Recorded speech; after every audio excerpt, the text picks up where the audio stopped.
Everyone has checked in. We have 22 people that checked in out of 40 that were interested. Yeah, we have some bad weather condition. It's like minus 18 degrees Celsius out there, so that might be one of the reason. Um, Probably. yeah. So it looks like we'll have a 5 rounder for today's tournament. Yeah. I mean, in the Toronto scene, you would think that once they heard that myself and Guan are shoutcasting, the competition would be a lot easier. So you would think that people would be more inclined to compete in this tournament, but I guess not.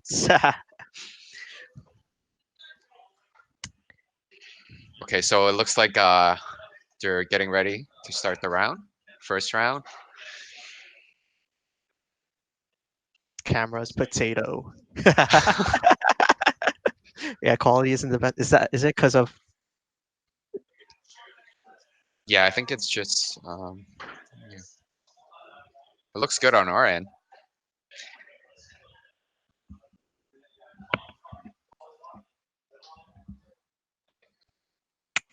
Yeah, I don't know why the camera quality is so bad.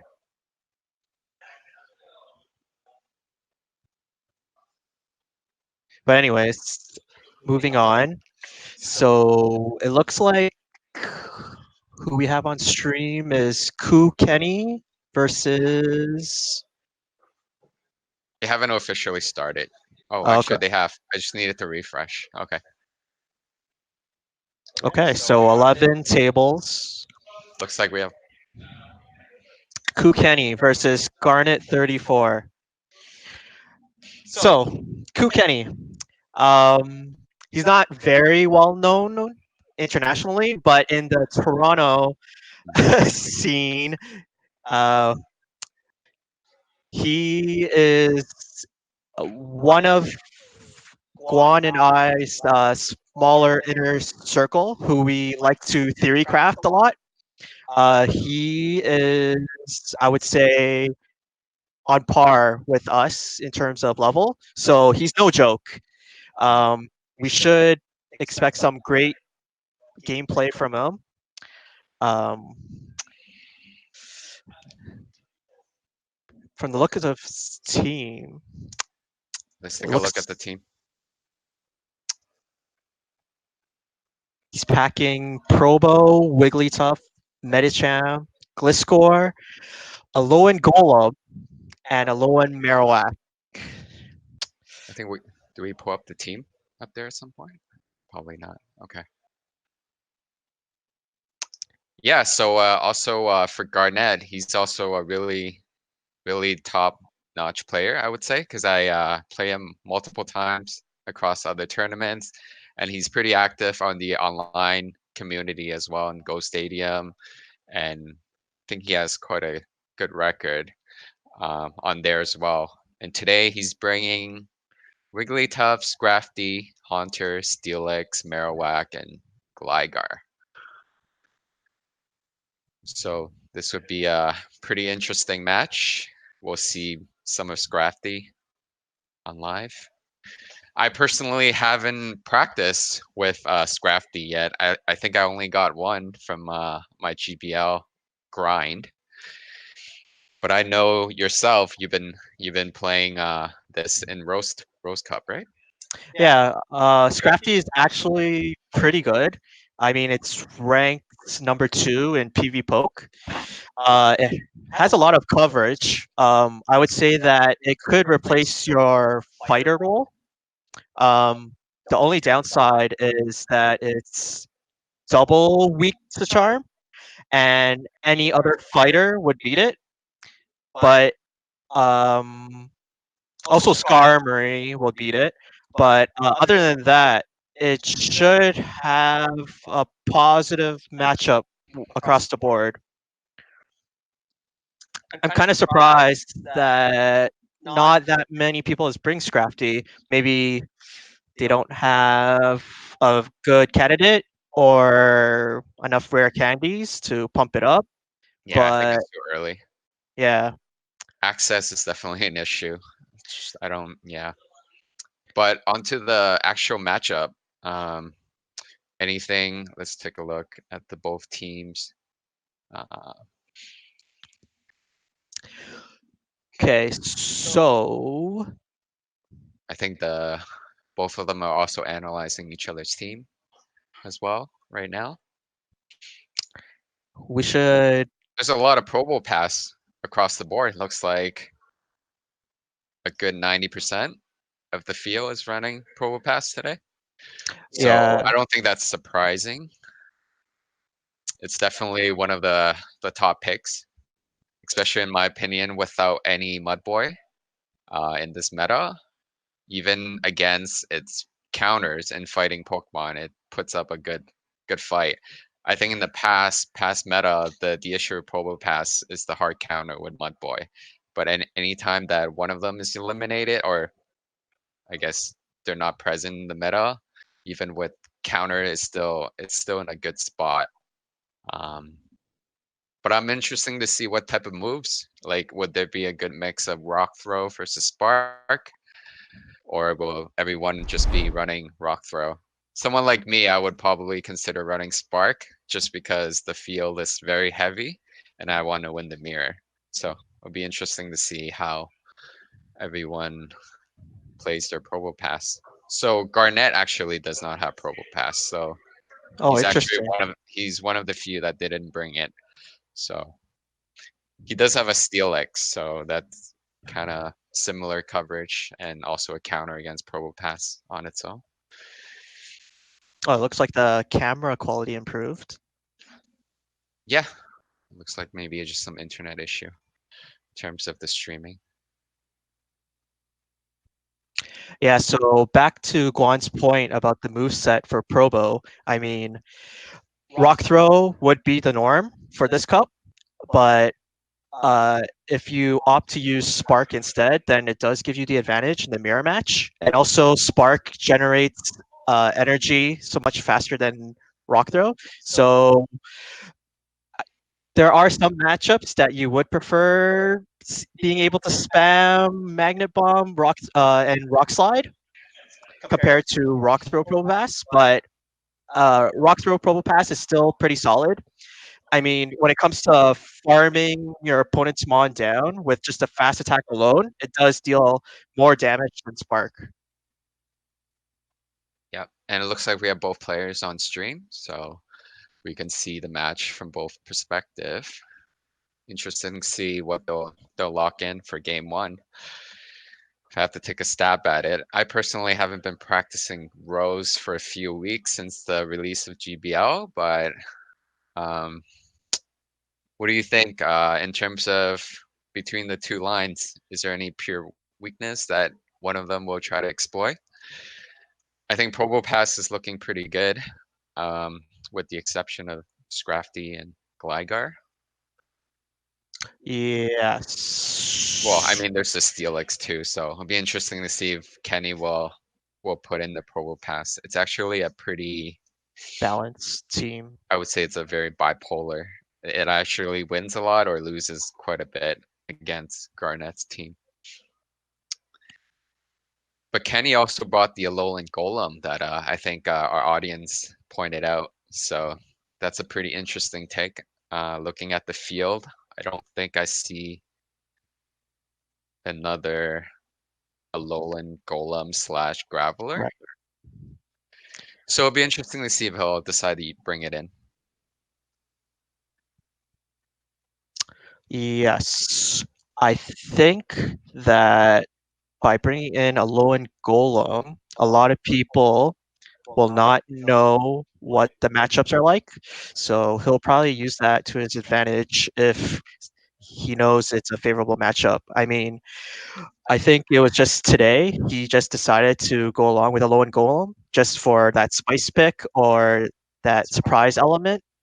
And I guess he's hoping that a lot of people don't know the matchup so well, and then he's just banking on that advantage and just capitalize on it.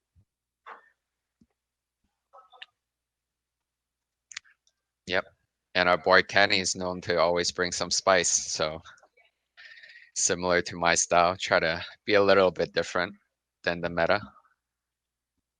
So that golem pick is definitely interesting. I'm sure we'll see it at some point. Looks like he might even bring it in game one. Um, and then judge from my experience, I think Garnett, he usually respect one of the, if that's the team he's going with on his screen, he's actually going pure Probo Pass checks, which is something that I would expect from him. He plays it relatively safe, I would say, from my experiences.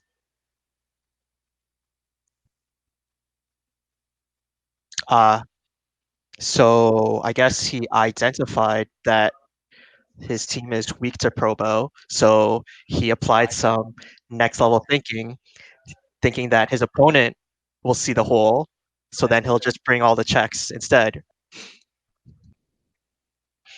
Yeah, I mean his team is not hard. It's not really that weak against Probo, but the Wigglytuff and Haunter is a little bit exposed.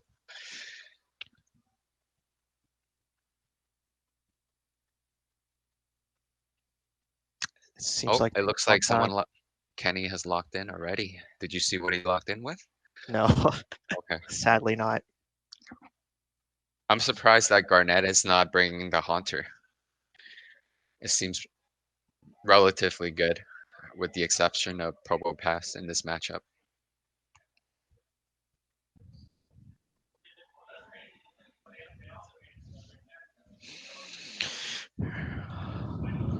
All right, so Gligar versus Wigglytuff. This is a favorable matchup for Kenny. Yeah. So it looks like they're going for instant swap. Nope. Gliscor, the infamous Gliscor. Gliscor has a lot of potential, but if you do the Sims, it's a lot of baiting to win. Well, same with Marowak. It looks like he's going straight for it without the bait. So interesting to see what Kenny will do. So Kenny's electing to go for the bait. Gets the shield. So in this situation, I think, oh, He should have went for the Night Slash. that's, He probably underestimated the damage from Fire Spin. so so it's very interesting that he chose the Wigglytuff out instead of the mirror. I think he Mm, just wants to farm the initial bit of energy on Wigglytuff.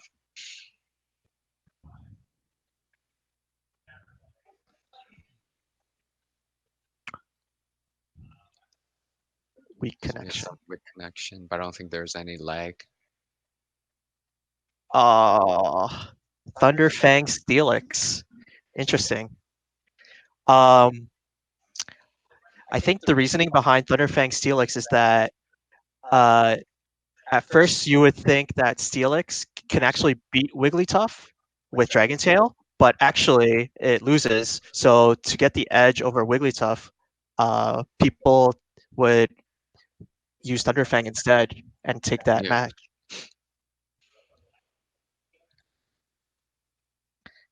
And then Kenny is aware of it, so he made that instant switch.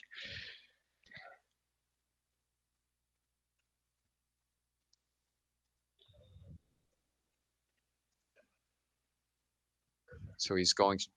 So I'm actually having issues seeing it's kind of not clear on the streamer screen, so I can't even see their HP. Oh, okay. It looks like it was yellow. Oh, they both have no No shields. shield. Uh, looks like But this shouldn't be a kill. I think he can no. shadow ball this. Uh, this won't kill either, I don't think.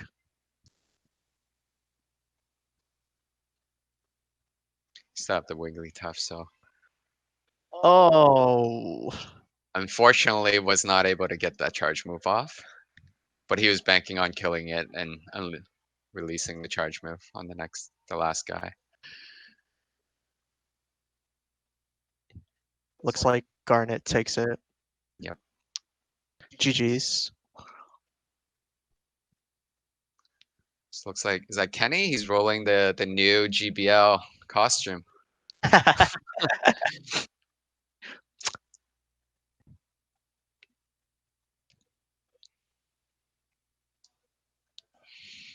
Okay, so now Kenny's down one game. Yeah, What do we'll you see. guys what do you expect the adjustment to be? It feels like Garnett's pretty comfortable running that team against Kenny.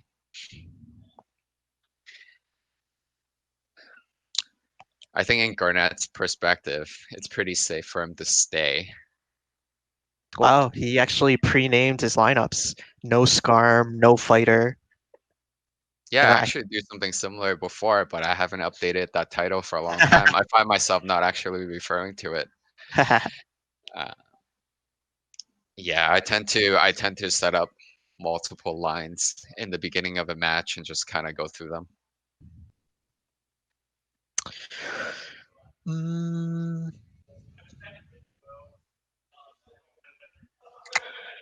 oh, no Sableye.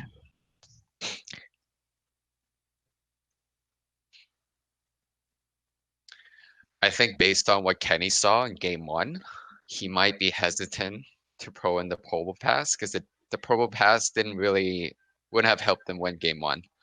So if he's depending on how he's thinking the opponent will do it, like he either thinks the opponent will change it up or run the same. So that's kind of like the first evaluation in terms of team selection, whether or not after a loss your opponent will stick with the same team or make an adjustment to kind of throw you off.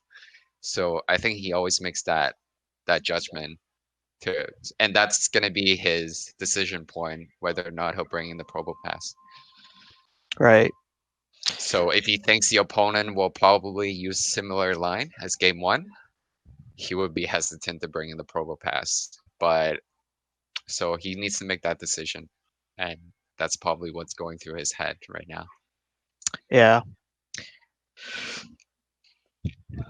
I mean, a lot of battlers follow that mentality where that general saying where it's like, if it's not broken, it doesn't need to be fixed, right?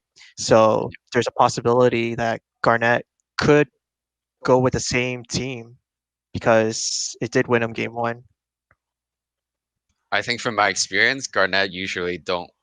He has multiple lines set up that he would, but most of the time I can't really evaluate from a winning versus losing situation. But most battler they should have like two or three very comfortable lines that they're good to play regardless of the matchup. At least that's the way I kind of built my teams. There's usually in the worst case scenario there's an out around it. It does look like Garnett is electing to choose a complete different team. So this would be very interesting. And I don't think Kenny brought the Probo Pass. Yeah.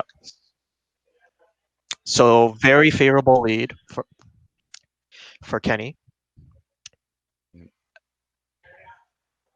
Actually, the Wigglytuff is in a very good position right now. Yeah.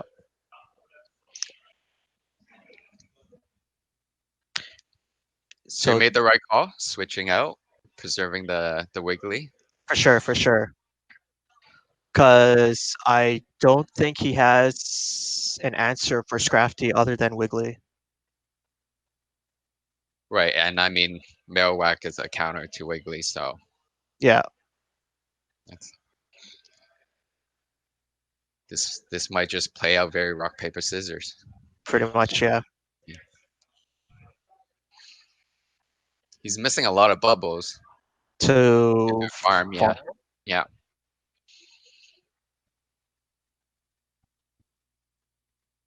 Oh, So with that call, he's able to at least have a mud bomb or a bone club Bone Club. coming. Oh, Oh, that Shadow Claw, super effective. he has the lineup matched up right now, so Oh, okay. Yeah, I see that Metacham, still got the Metacham in the back against the Scrafty. Scrafty. So That's this is amazing. That's an amazing shield. Well, he has two, so he doesn't need to take any chances. yeah. So this should be favorable for Kenny. I would think he would take this one.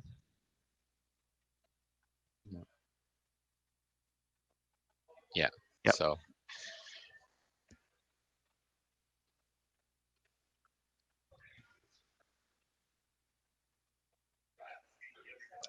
so a question for you, most I guess the meta Haunter always runs Sledge Bomb. I guess I haven't haven't took a deep dive into Rose, but is there any argument for running the pure Shadow or pure Ghost version? um, It looks like the the audience is talking about the Sledge Bomb move, so yeah, there's merit to Sludge Bomb because fairies is a thing in Rose Cup, right? It'll take care of Wigglytuff, Clefable, um, Shadow Ball. I but that's mean, yeah, I think that's the only thing, right? Because you yeah, kind of want the Shadow Ball for that reach against the Skarmories and the Probopass, things like that. yeah. Without having the Shadow Ball, the Sludge Bomb really, like you said, really favors the Fairy matchups. Is there any other particular matchup for Sludge Bomb? Not that I can think of. But Kenny, with that knowledge, it's gonna be very crucial for him Mm, going forward. He's gonna have to rethink every time he makes that shield versus not decision against that Haunter. yeah, yeah, So hopefully he's counting and making sure he doesn't take that Sludge Bomb on his charm on his Wigglytuff. So you can see that I think Garnett is looking back at his game one team and trying to play something similar just because of how devastating that Wigglytuff presented in game two. So he's going back to the same Steelix, Gligar, Marowak team that he used in game one, which mhm. generally has a decent matchup against both Wigglytuff and Probopass. Right, right.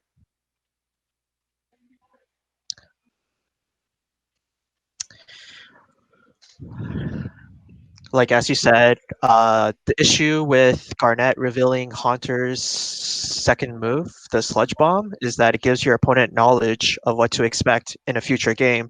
But I guess from Garnett's point of view, he was already up a game, so he probably thought that he'll take game two as well, so there would be no harm. I mean, we all think that we would take a game, right? So uh, it's just based on hindsight. Since he lost game two, if I was in his position, obviously I'm not a fortune teller whatsoever, but if I knew I was going to a game three, I would bring Hunter then, Yeah, because then it loses value now because your opponent knows it has Sludge Bomb. yeah. But I think Kenny's in a pretty bad position or bad position in a sense that he's pretty inclined to lock in the Wigglytuff after seeing what I did game two. Um, but I hope he's thinking back into the game one and making sure whatever he locks in has a good shot at what he saw in game one. Yeah, So just by looking at it, the generally safe pick against what he saw in game one would be the Metacham, hoping that it won't get locked onto the Marowak. But at the same time, if he brings both the Metacham and the Wigglytuff, that's going to be tough for him to overcome that Marowak. for sure.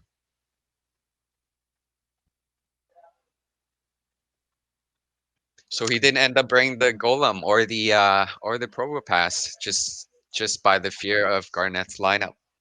That's the conclusion I drew. So Garnett's lineup presented enough bench pressure for him to not bring the rock coverage.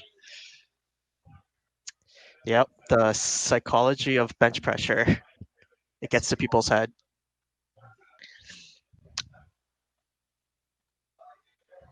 So Thunderfang Steelix versus Wigglytuff.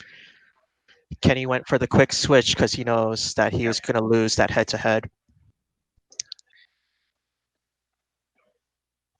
So even though Garnett was a little slow on that switch, it Oh, he might. took the Shadow Ball. So Okay, that changes everything. yeah, I don't think he presented enough energy for Earthquake there. Yeah. Oh, it's Furry Cutter or Wing Attack. Oh no, it's Wing Attack. It looks so slow. Yeah. Yeah, for sure. So the fact that Kenny shielded that, I'm not sure that was the correct play. Uh, so Does look Garnett. like it does look like he's doing whatever he can to get that switch advantage. Yeah, But shielding Night Slash when the opponent did not present Earthquake is. Dig. Gligar has Dig. Oh, sorry, it has a different move. Okay.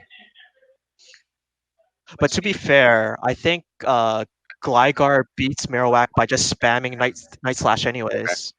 Yeah, I guess I'm too used to Gliscor. I don't even I still cannot really see the moves on the screen here.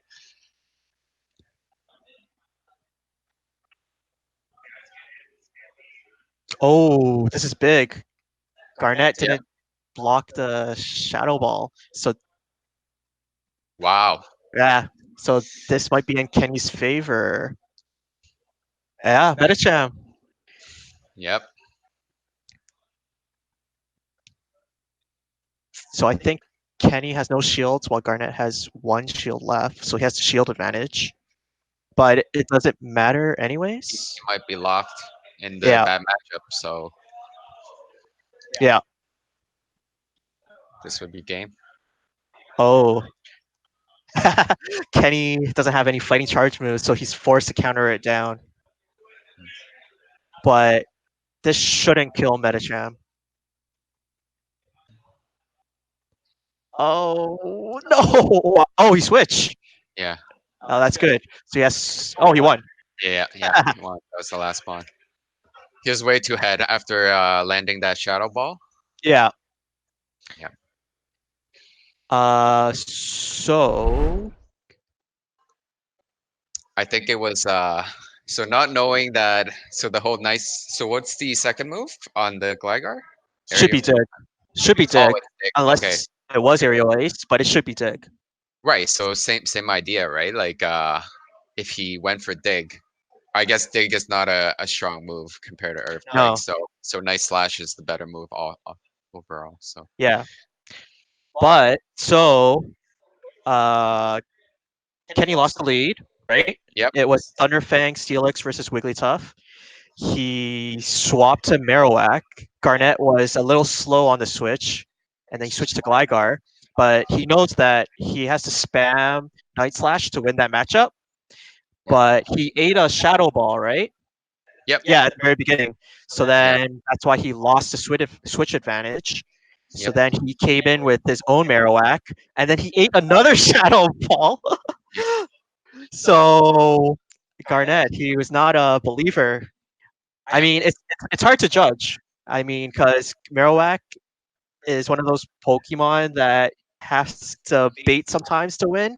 So it's hard to give your opponent credit, whether it's the nuke or just the bait. But yeah, like you said, it was because of that Shadow Ball landing on the Marowak. That's what changed the tides for Kenny, for sure. Yep, I think both of the landing of Shadow Ball made a big difference. But Marowak is just one of those Pokemon. It's just so coin flip. It's very bipolar. You either hit for a lot or you make someone burn a really bad shield on a bone club. So never been a fan of Marowak inserting the team as for that reason. That's why I didn't like Sinister Cup for also for that reason. There wasn't enough mons that can tank that Shadow Ball, and the fact that it has such bipolar effect for landing a Shadow Ball versus landing a Shield Bait. It makes it really challenging to really play around it. Like there's no perfect play, and you might just lose to straight shield baiting or Yeah, getting shield baited. Just, I mean, it's a natural instinct for you to want to shield, especially if that shadow ball is going to be lethal damage. So having to call the shield baits, it's a risky move, and as a result, any meta that revolves around Marowak has been relatively volatile, especially in yeah, the mirror.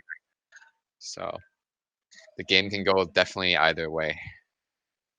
That's why for Sinister Cub, I was a huge fan of Haunter, just because of the fact that it can get to a Shadow Punch before even a Bone Club. Don't want to get into too much of that scenario where you have to decide on the Shield Bait versus Shadow Ball. yeah. I mean, another angle we could view it as is just that like Garnet was on stream, so he knows that if he makes the right judgment call, it'll make him look like pro. Yeah, But he also there's a downfall if you had to shield a bait and then you just face the audience just like yeah, uh, bashing you for the bad judgment call, right? So I think being on stream would uh, affect how you play compared to not being on stream. yeah. There's definitely an added amount of pressure to perform well. Um, I definitely feel it the first time when I was on stream, but over time, I felt like it became an advantage that I had the stream experience versus someone that's first time because everyone's going through that pressure of being on stream, at least for their first time, and they make decisions that's relatively different than when you make off stream. So we have a king uh, in our audience here, so give some hype up on King IV, the yeah. face of Toronto. Uh, as we Not all just know, Toronto. Yeah, he's probably the biggest face of the Pogo PvP community altogether. yes, yes, I Yeah, agree. Um, as we all know, he took a break from the game, and a few days ago, apparently he was on stream, yeah, and he set a challenge for himself. I guess GBL was fairly new still, but I was surprised that no one else set up this challenge. But he made a deal with whoever was actually watching the stream, and what happened was, so we all know that on a daily basis we can only have 25 battles on GBL, and King set a challenge for himself where uh, he would use 75 unique mons, and if he was to win 17 out of the 25, he would come back from retirement. Long story short, as you can see, he's back. nice, nice. That's actually a really interesting challenge. I want to promote that on stream right now. Okay. Okay. So it looks like we have two table that had a connection issue with checking in. So there will be a slight delay in going to round two. They're actually they're playing through their games right now. So as you guys can see, we wrapped up table one with Kenny taking the lead. Game three win, 2-1. Um, so we'll just be waiting on the last two tables to finish up before proceeding to round two. So back to the King story. I really like that challenge, and hopefully, as you explained to the audience, I think that's a very fun thing to do. I might actually consider doing that at rank 10. I'll try to do 75 unique Pokemon. and suffer a huge downfall to your rating. It's preseason. It's all for the fun.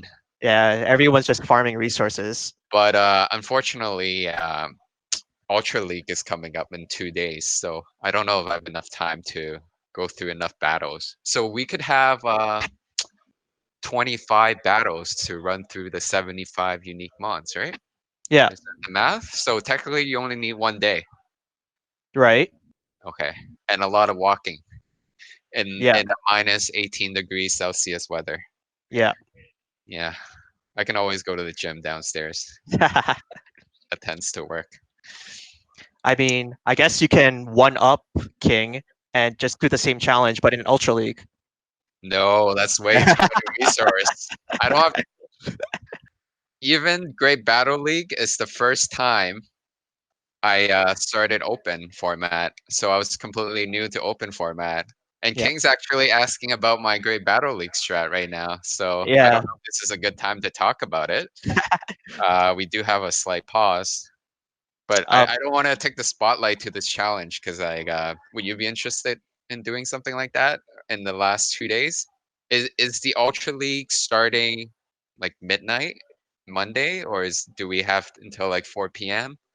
before Ultra um, kicks in? I haven't seen the official announcement.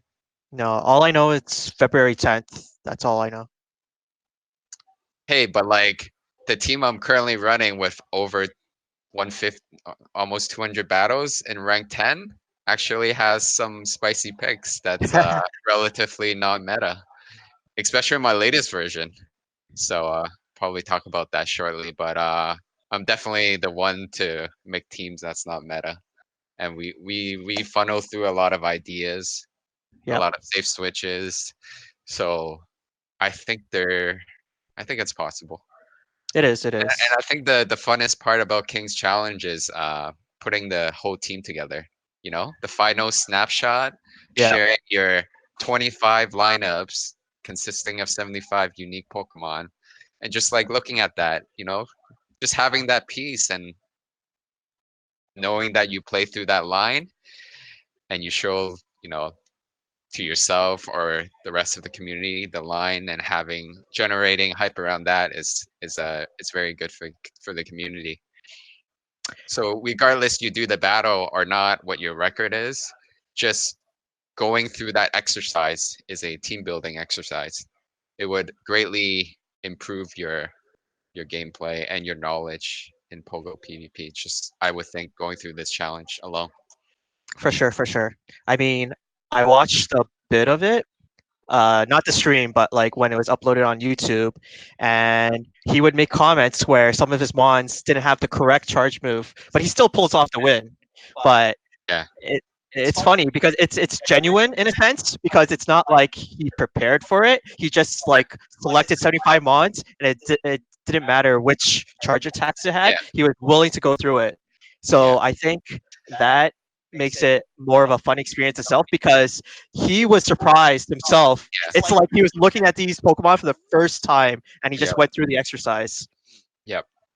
So there's a good amount of depth for sure. If you're really into team building, this is a very fun challenge for you to have that list and looking into it. And I think it's definitely a challenge or a format that can be a thing going forward.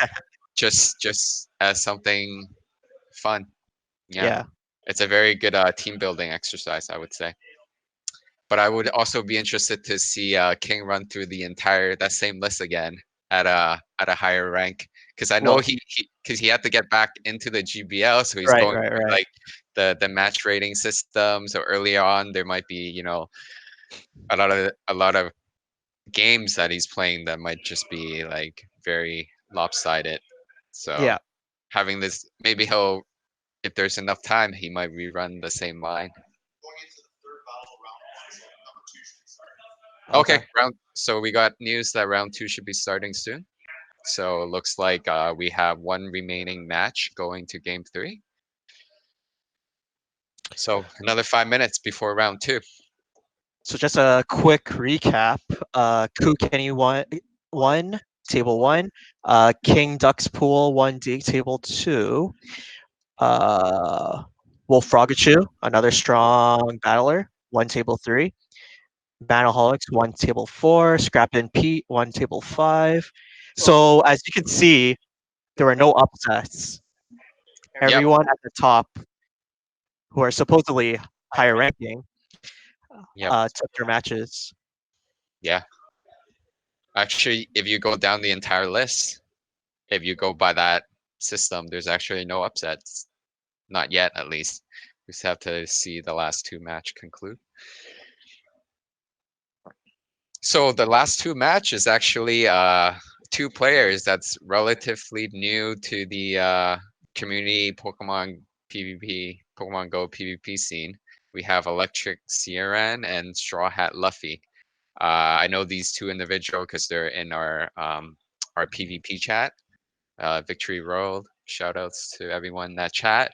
Um, these two guys joined towards the end of season one, and Yeah, they have both been real kind of like promoters of the Pogo PvP scene in their local communities. And they've been practicing a lot and playing a lot. Straw Hat Luffy is actually only level 37 or 8, 38. Yeah. 838.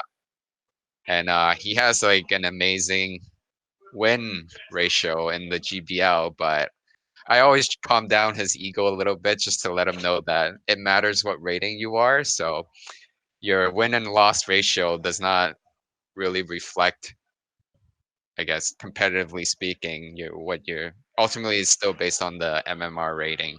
So if you're at a lower rank, you might be facing less competition than when you're in rank 9 or 10. So Exactly. There has been a study made by Valor Ash and some other people where they believe that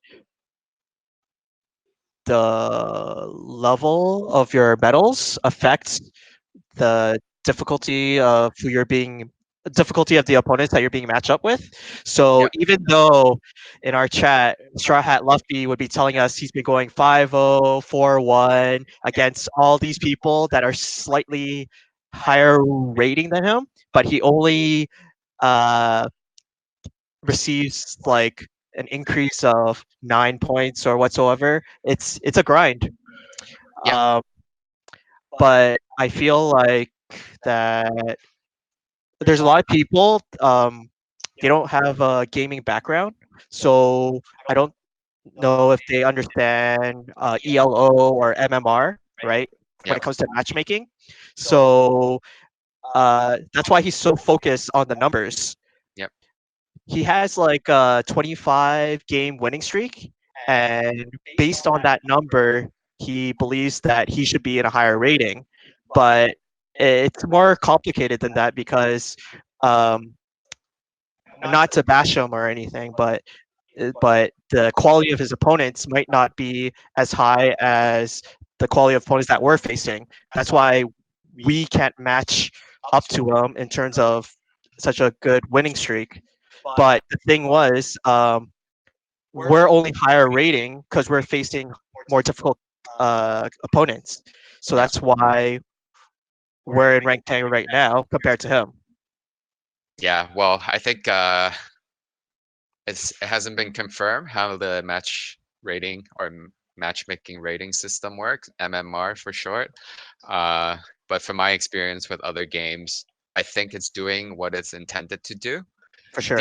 The only issue is the initial decision point on your rating has some secondary factor that's not based on. So I have a speculation that, and I know that Valor Ash and PV Poke they also created a survey to try to compile this research. They believe that the badge that you see on your battle screen, I think that's a mix of historical badges with trainer, ace trainer, and things like that. Those badge might be a factor. I personally think that your trainer level is also a big factor because he is level 37. Um, my girlfriend actually went 43 and 2 record, and she's level 39. And I watch most of her, well, pretty much oversee all of her games. I definitely saw the quality of the player um, during that long winning streak was not as high. And as a result, she actually just got her rating and she landed at 2950, even with the 43 to 2 record. So the initial rating determination is probably determined by factors that not many people are aware of, and maybe not the best system to determine your initial rating if they're going by the badge and your trainer level. But in terms of progression, in terms of your rating, I don't. I think the system can be better improved in terms of uh, getting more additional rating if you're facing opponents that's higher rating than you. Yeah, Traditionally, that's how it works. But it looks like in the GBL system right now, it's regardless of the rating of your opponent, the weighting that goes to your ultimate rating change after your 5 battles is not that high. So even if you go 5-0, you're probably going up 20 to 30 rating. Uh, so as a result, if your starting point is 2700, it's gonna be a long time until you can get to rank 10, which is 3500. That's a 900 rating grind with a system that punishes you for not gaining too much rating, even with a good record. Yeah, valid point. yeah. So it looks like we're wrapping up round one right now. Just yep. So it looks like we started round two. And Uh, Straw Hat Luffy actually won. yeah. So Straw Hat, he's the lower rank player in table 8. He took the win. Um, looks like round two, table 1, we have Kenny up against Fio's catcher Rob, and it looks like they're gonna be on stream for round two. So I want to take some time to refocus the tournament back to the tournament and maybe find some spicier picks within everyone's lineup. So one of the biggest thing is selecting the fighting Pokemon of choice for Rose Cup. I know personally I was a huge fan of Machamp just because of close combat. I've been a big fan of moves that trigger debuffs, buffs ever since the release with the Icy Wind, Close Combat, and later on I'll talk about my GBL team, which is actually designed. I call it the Tempo Deoxys. It's actually designed around Deoxy and the usage of Psycho Boost, ideally 2 to 3 times in the course of a game, using strong safe switches. So back to the Rose Cup. It looks like we have a good mix of Machamp and Metachamp Champ. Yep. with a few Scrafty. So it looks like we have I think four, there's yeah, three Scrafties. and I think there's more Machamps than Metacham. I think it's like a 60-40 split, but I see a Yeah, lot at the top. Like the top four guys are bringing Metacham, and then we have some Machamp in the middle, some more Machamps at the bottom. So what's your thought? What's your thought process behind the fighting? for the fighter role, um, I believe Machamp offers more coverage compared to Metacham, but um, for the head-to-head matchup, Metacham beats Machamp. So I think for those who favor Metacham over Machamp, they're just trying to just overcome that head-to-head matchup. Yeah, I think that's a valid point. I know we have this conversation every meta in the past, right? You always want to choose the top person within the mirror because it feels bad to lose in the category mirror kind of Right. thing. Like the King of the Grass, for example, Venusaur greater than Meganium. I know a lot of Americans love Yeah, Meganium, but then like for both of us, we favor the king of the grass. So we would always favor like Venusaur, for Yep. example, because it beats Meganium. But I always end up playing victory belts. But that's Yeah, aside yeah, from that's the a point. different story. Venusaur is definitely what I always promote over Meganium in most cases, just because of the way I see it. It depends on how heavy the field is gonna elect to choose a grass type, as an example, and then how much percentage of the games people will bring in the grass.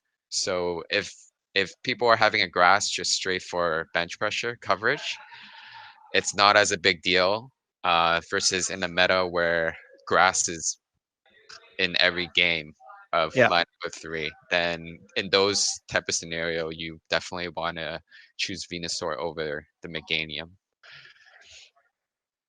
But yeah, back to the Fighting Cup coverage for Rose. I guess the same thought process for me uh, with fighting. The only difference is I don't think fighting is a mandatory pick in your lines of three in this meta. So which drives the merit of having Machamp because the likelihood of you having the Machamp versus Metacham is actually not that high. At yeah, least not from my experience and the way I look at the meta. So in that case, I feel Machamp with the additional coverage is the stronger pick, at least for me, just because it has the rock coverage. I think that rock coverage in this meta is very strong, just because of the check on both fire and flying type. right. Yeah. Like I agree that you don't need to bring a fighting type in your line of three. You could get away with it, but for sure you need it in your team of six. At least cause some kind of bench pressure because you don't want to get run over Yeah, for sure. by something that's weak to fighting. Yeah, if you don't have a counter user, Probo Pass just looks too good. Yeah, Yeah.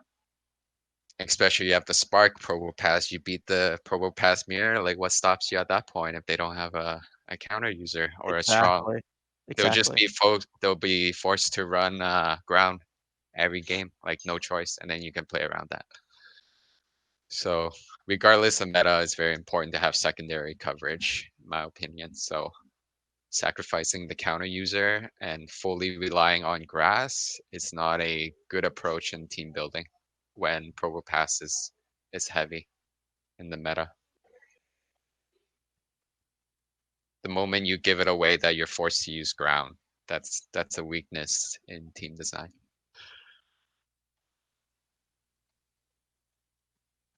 So Ye- let's look at their team. So Kukeni again running the Probopass, Wigglytuff, Metacham, Gliscor, Alolan Golem, and Alolan Marowak against his opponent that's running Probopass, Skarmory, Drapion, Haunter, Clefable, and Metacham. Now, Drapion is actually an interesting choice because early in PV Poke in Rose Cup, it was given Bite, Aqua Tail, and the second charge move doesn't really matter that much. But then recently, PV Poke they revised Drapion to have Ice Fang instead. So for those that religiously uh, do sims on a daily basis, you would know this change, and it'll be interesting if Kenny would predict rather it's Bite or Ice Fang instead, because they actually have different coverages. Yep, They win different matchups. yep. I assume Drapion with Ice Fang doesn't do too well against, well, not as well as before against Marowak. Right. Yeah. Whereas with Bite, it's a pretty hard counter, pretty big hard counter. That's interesting to note. Once again, um, Alolan Golem, it's just 50-50. It's only good against three of Feels Catcher-Mon, and it's bad against the other three. So it's hard to say if Kenny would actually give it some spotlight. If I was Kenny, this is the lineup I want to see, and I want to bring in Probo Pass. This is an example of a lineup that is missing a secondary check on Probopass. It only has Metacham, and your opponent is most likely going to bring that Metacham. So he can definitely if he can come up with a team that can check the Metacham really well and position the Probopass not against the Metacham, that would be kind of the winning formula, I would think, against this team. For sure, for sure. Yeah, because he should be anticipating the opponent to bring the Metacham, and he does have the Cliff Fable, which is relatively good across the board also, and checking Metacham at the same time. Yeah. So I can definitely see Probopass should come into play, or and the Metacham. Oh, so he's going with the double rock. I wonder if that's what he'll decide to lock in. Maybe he can hear us. So he Oh, just took both our ideas and made a team out of it. he's way too far. We're not the other tournaments where showcaster are relatively, so we shouldn't have any issue around that. But Double rock. Is that good? it's definitely interesting. He's going through that's more like a scripted play.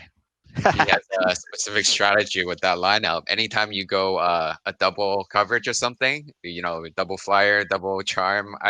We practice a lot of double something lineup, and the idea behind it is using sack swap and things like that. I don't think this is the team that he should be using the strategy on, We'll see what he can pull because off. I don't think he sees that lineup advantage. I don't think he sees how valuable that Probo Pass is in this matchup to be using it as a sack swap. Mm, So I don't think that's a good call.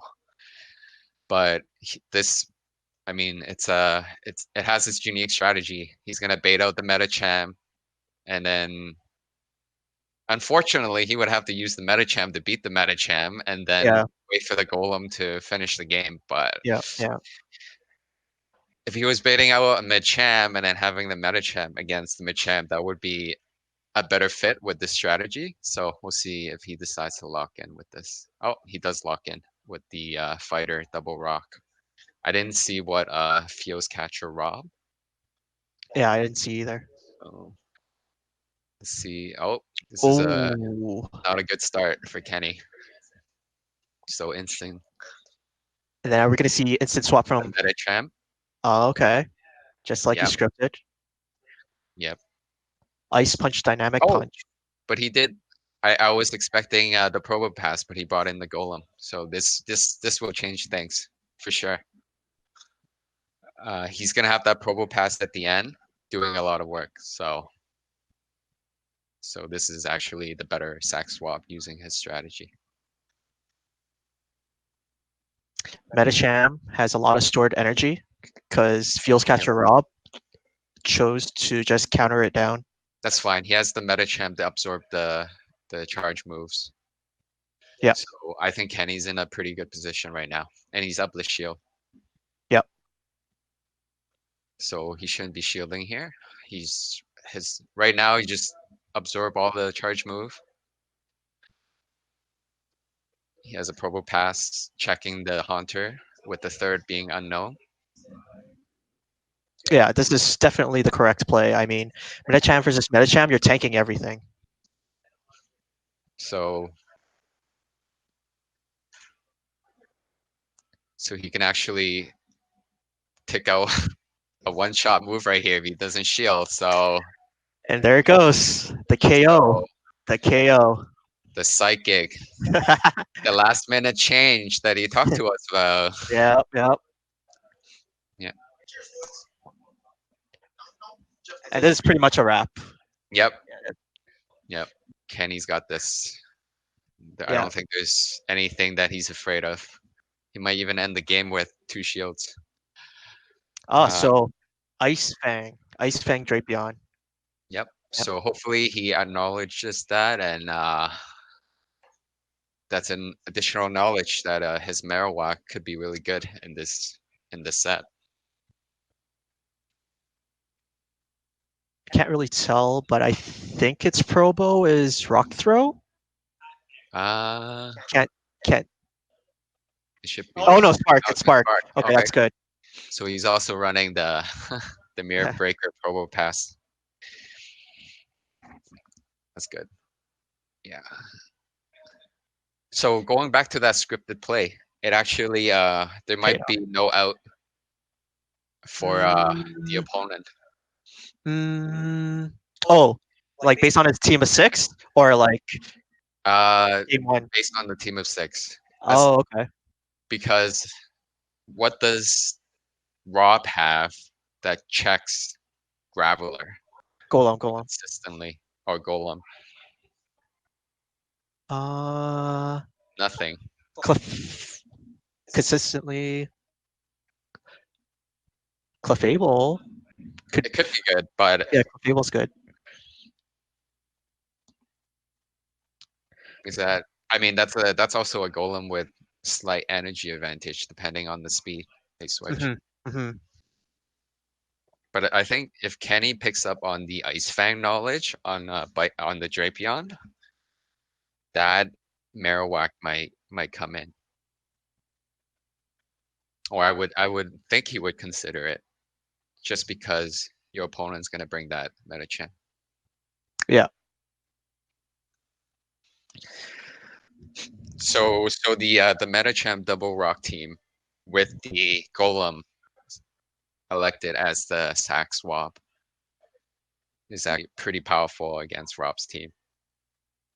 It is. It is. No doubt. Um, with the knowledge of Ice Fang Drapion, I think that would deter Kenny from bringing Gliscor for sure. Okay. Yeah, because I think Ice Fang is better than Bite against Gliscor, only for that matchup. There's I don't see a real incentive for him to bring the Gliscor anyways. Yeah. I think his Metacham and its moveset is pretty advantageous again in this especially in the mirror. I think Rob was running ice punch and Dynamic magnetic Punch. punch. Yeah. So with the psychic variant, he feels safe with his. So again, back to the king of coverage group. He's got a Metacham that beats other Metacham in addition to beating the other fighters. So Yeah. But then if you were in Feels Catcher Rob's position, would you shield that unknown charge attack anyways from a Medicham? in the Metacham mirror, or No, no, no, no. Where Kenny, you said on the Haunter, yeah, would you shield that? you're kind of forced to shield in his position. He was especially knowing that they're psychic. He had one shield. He Yeah, basically would have to throw the game away, not shielding. Yeah. which was what happened. See, it looks like Kenny will elect to go with the same strategy. And he may see, I forgot, I didn't see what Rob locked in, but I'm Okay, not sure if it's the same team. If he doesn't see the Hunter in the opening, his team is super powerful. for sure. The only thing he has to be worried about is more of a neutral matchup against the Metacham, and he gets baited for staying in, and then he has nothing in the back to fight the Metacham later on the opposing side. So anytime you run a double anything in the back against, I call that a somewhat of an archetype because it's using the sack switch as your dominant strategy. You're always fearful that there are hard counters in the back, and then Yeah, you lose your only answer in the beginning. Then okay, we'll see what happens here. So he gets the lead call. for sure. So that should be. We'll see how this pans out. So if Drapion decides to stay and it's real, oh, he does switch. He is going for the Uh, same strategy with the sack swap.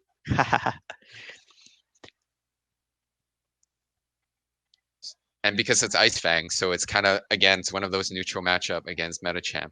yeah. This is actually a smart play, but on Kenny, Hmm. Oh, he's gonna force a shield. yep.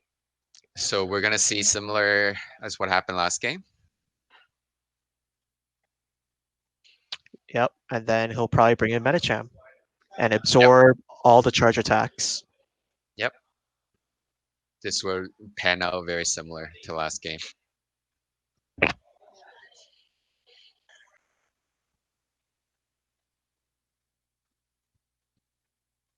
If Haunter comes out there, I don't think there's any merit for Kenny to even think about baiting. He would just go straight psychic. hmm That would be the right play.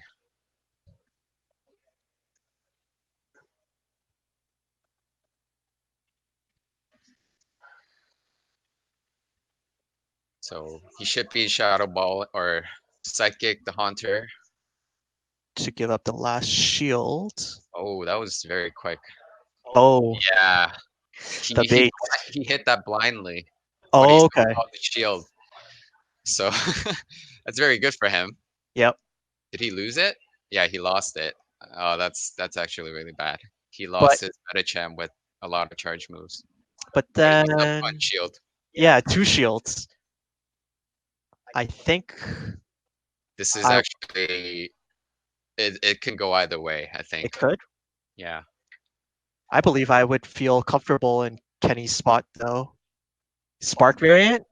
He's gonna spam Rock Slide on Haunter and Drapion. I don't think Aqua Tail will Yeah. deal that He much. should still win. Yeah, Yeah. But losing that Medicham to those spike damage on the Haunter was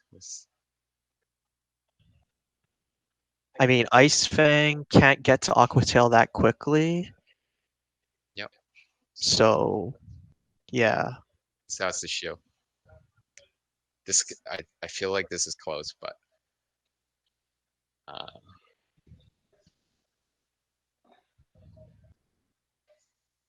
there wasn't any reason for for Kenny to really swap out there, trying to preserve the meta champ. Yeah. Yeah, he should have just went for it. Was there not a shield left? Okay, I read that wrong. Yeah. I thought Kenny there was still a shield on.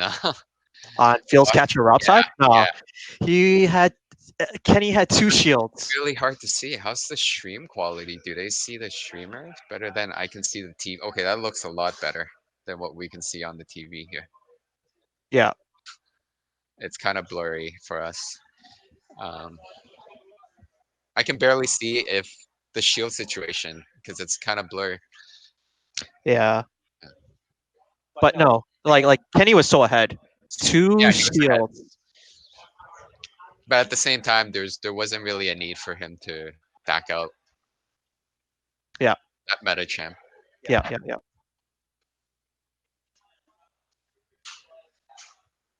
Game 3. Yep. So Kenny already took the match in terms of getting the 2-0. So they're gonna play through game 3. So do you think Kenny would just, since he already won the round, do you think he'll just go in with a fun line just because? He might, but I guess for most people, once you get your 2-0, I haven't seen a lot of scenario where that final tiebreaker would make a difference. Maybe Right. in a much bigger tournament, it will.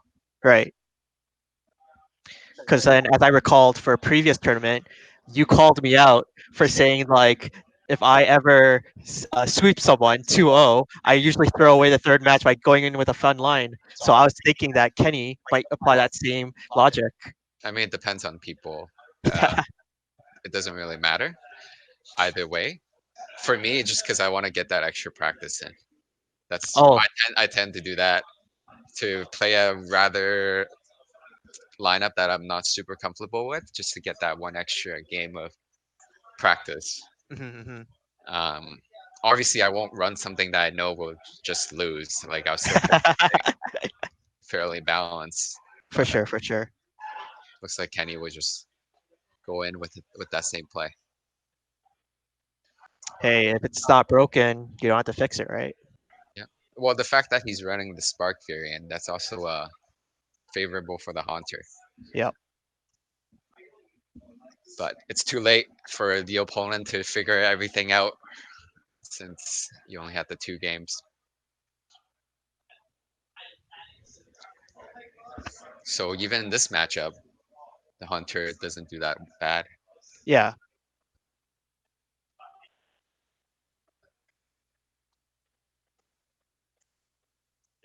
I mean, he didn't realize that after game 1, but the Hunter is actually really good against Kenny. Hmm. But would you? Knowing the knowledge of the moves, that Yeah, it's not rock throw. Uh, yeah, so it's the Hunter is pretty good.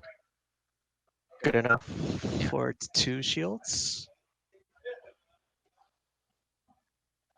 it's good enough to burn enough shields to get ahead in tempo in the match. Mm,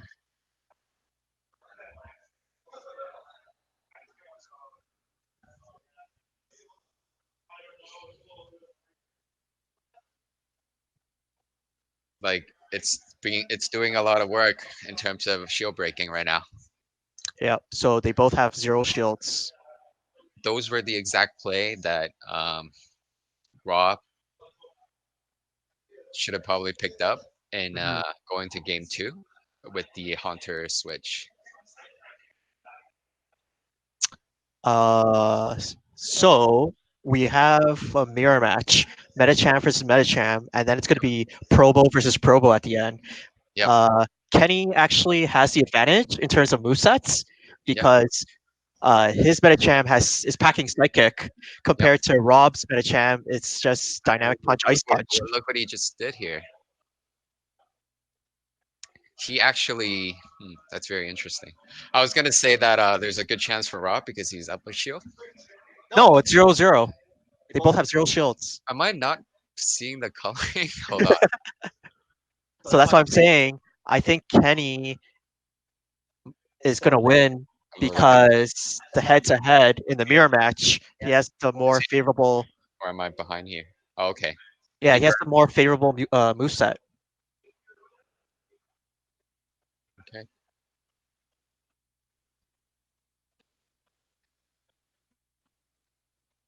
For some reason, I thought they got ahead on shield with the Hunter. No. If you look at that side of the screen for Rob, where the shielding is, I can't really. It's hard for me to. Yeah, it is Yeah, hard. it does look like there's a shade of pink there, Yeah. which I thought would be the shield, but it looks like it's just a blur. And I'm obviously not fully zoned into the actual match to be counting the shield. It's okay. Yeah.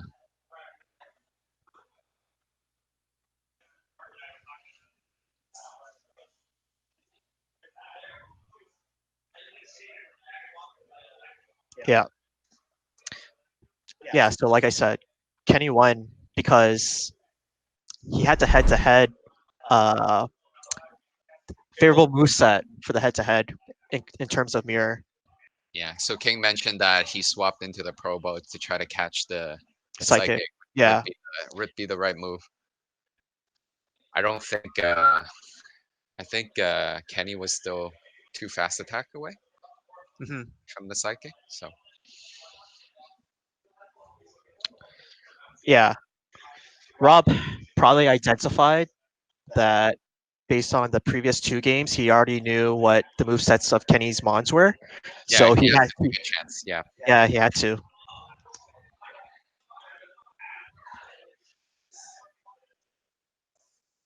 So Ku Kenny, 2-0. Yep. He's representing our inner chat. I don't expect any less. So table two, we have King Duck's Pool, one. Table three, Will Frogachu got upsetted by a Magic Walrus. Table four, Manaholics got the win. Table five, Scrap and Pete. Table six, Krissa over Rob wins again. Table seven, Garnet 34. He's coming back with a vengeance. And then we're waiting on table eight. And then table nine, we have Price Gibbs over Scotty. Um, I'm not really familiar with price skips, but I know Scotty as a battler, so I thought that maybe he would have the experience to beat Price Gibbs. He did take a break Yeah, um, that's true. since like mid to late season one up until probably the more recent. I haven't seen him till he was on and off, but yeah, he's definitely not as active as before. Hmm. So it looks like we're waiting on one final match to end between Lawrence and Electric Sierra. Oh, Straw Hat Luffy lost to Scrapped and Pete. Yep. Okay.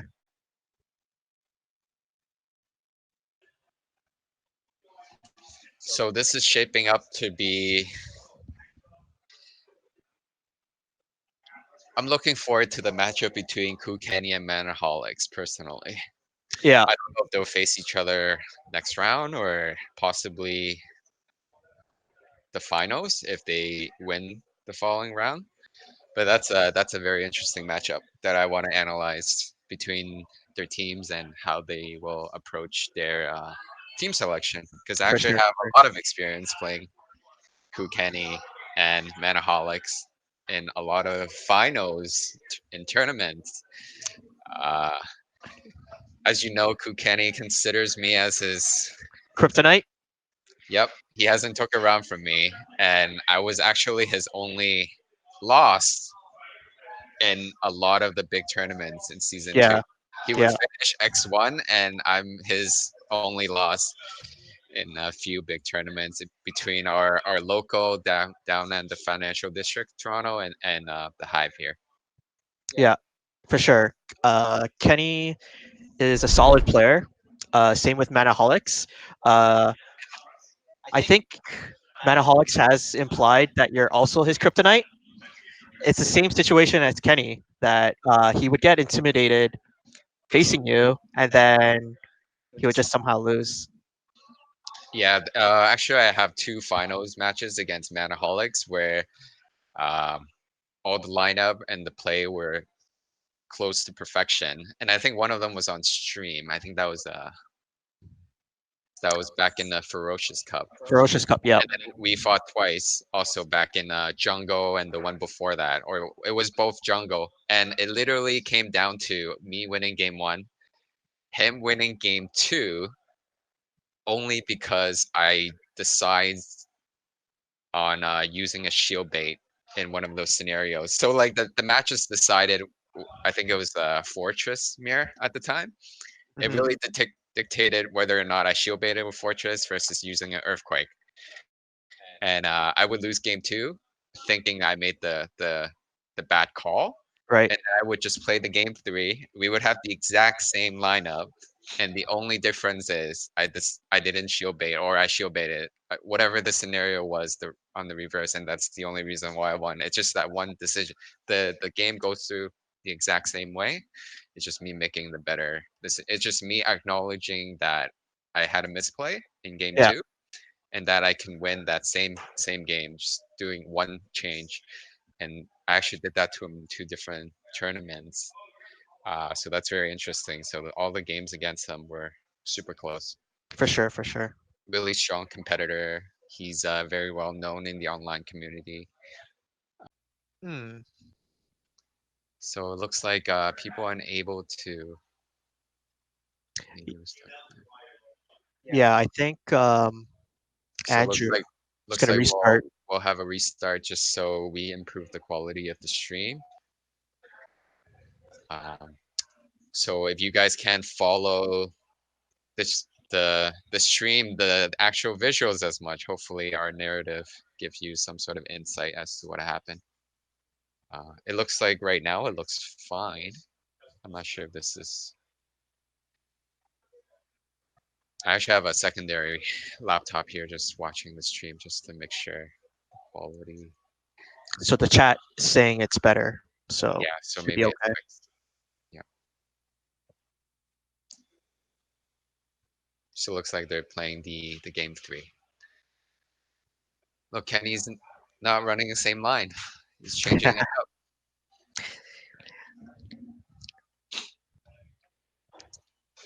Wait, I was the first one to talk about the double rock strategy. Except my version was for Rhyperior in Yeah, Pro Pass. And then I think with the Volt Switch, we all started to talk about Graveler and Golem. yeah. So, but the double rock has its merit. Yeah, as long as you have something that something like a meta champ that checks the fighting and the ground, running the double rock in the back is it's a very solid strategy. It's going to require your opponent to have multiple coverage Yeah. on rock on the double rock to win that matchup or a certain positioning. So unfavorable lead once again. And then We're gonna see the Kenny. he's gonna switch in the same thing. Oh, I thought he Yep. would Wigglytuff. uh, So I think we're gonna. Oh, he switches. oh, Oh, he has a meta champ. So, okay, okay. This will be a different match for sure. but again, like what I discussed earlier, as long as he shields the Graveler, the Golem, it was better for him to stay with the Wigglytuff. Yeah. It's just funny that Kenny actually has a hard counter for Metacham. Yeah. So we can see that he's getting those practices in. So we can see that similar lineup later on hmm with the switching out a rock for the Wigglytuff to anticipate for the hard counter at the back. Yeah. But this is very surprising that he didn't come in with the Wigglytuff. Yeah, I was about to say. Yeah. Because a very important fact for Wigglytuff is you want to have that energy at any point of the game. Being in this scenario with no energy and it's your last Pokemon, But he has it double shield. has double shield. But So I think Kenny's gonna win again because Scrappin' Pete has a Sableye in the back. So yeah, he'll just win this head to head matchup and then Sableye can't do anything. right.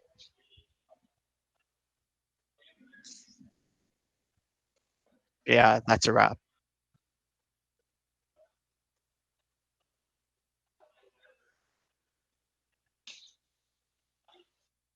It's funny though how before this tournament started, how he came up to us and discussed the Medicham mirror, and then what we told him, he actually is applying it in play. It just feels good. Yeah, I mean, something you could also check on the Sims, but we were just in the conversation. Might as well. Definitely that final switch on the Metacham, the moveset selection in this meta and against the opponent he's facing, it's been doing him a lot of good work. Yep.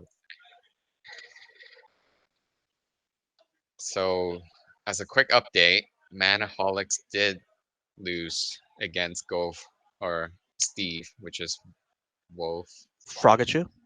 Yeah, or Frogachu. Yeah.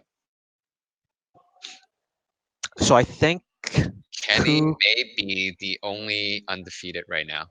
Yeah, Actually, no. There's a also magic, a magic a walrus. Magic Wallace. Yeah. So we'll see those two match up.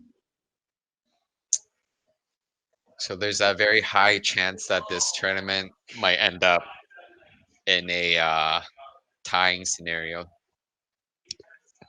All the pressure to Kenny. But I am fully expecting our Ku Kenny to sweep this tournament. That's a bold assumption, but that's the expectations we have on him. Yeah, deep down inside, uh, we would be happy to see Kenny win this tournament. I mean, it's because of you. He came close so many times to winning any of the locals tournaments. But since both you and I are not participating, this is his best chance of winning a tournament, his first undisputed win. I just don't think there's any way that I can still take another win on Kenny. Even the last match I played against them, like I think I've matched up against them from season one up until now in at least 8 different rounds in Yeah, which I took it. And I would say most of the time I won because I called the lead. Yeah. Um, there's no way I can have that sixth sense to do it anymore. I just feel the next matchup, hopefully at the Hive, when I face Kenny, is when he finally breaks the curse and takes the win from me, and Hmm. hopefully winning the tournament with it. Um, I fully anticipate that to happen, but we'll see. Anything. Hopefully, it's also in a meta where it's less rock paper scissors, Um. like a very wide meta, like similar to Fusion. Yeah. Uh, I kind of expect our.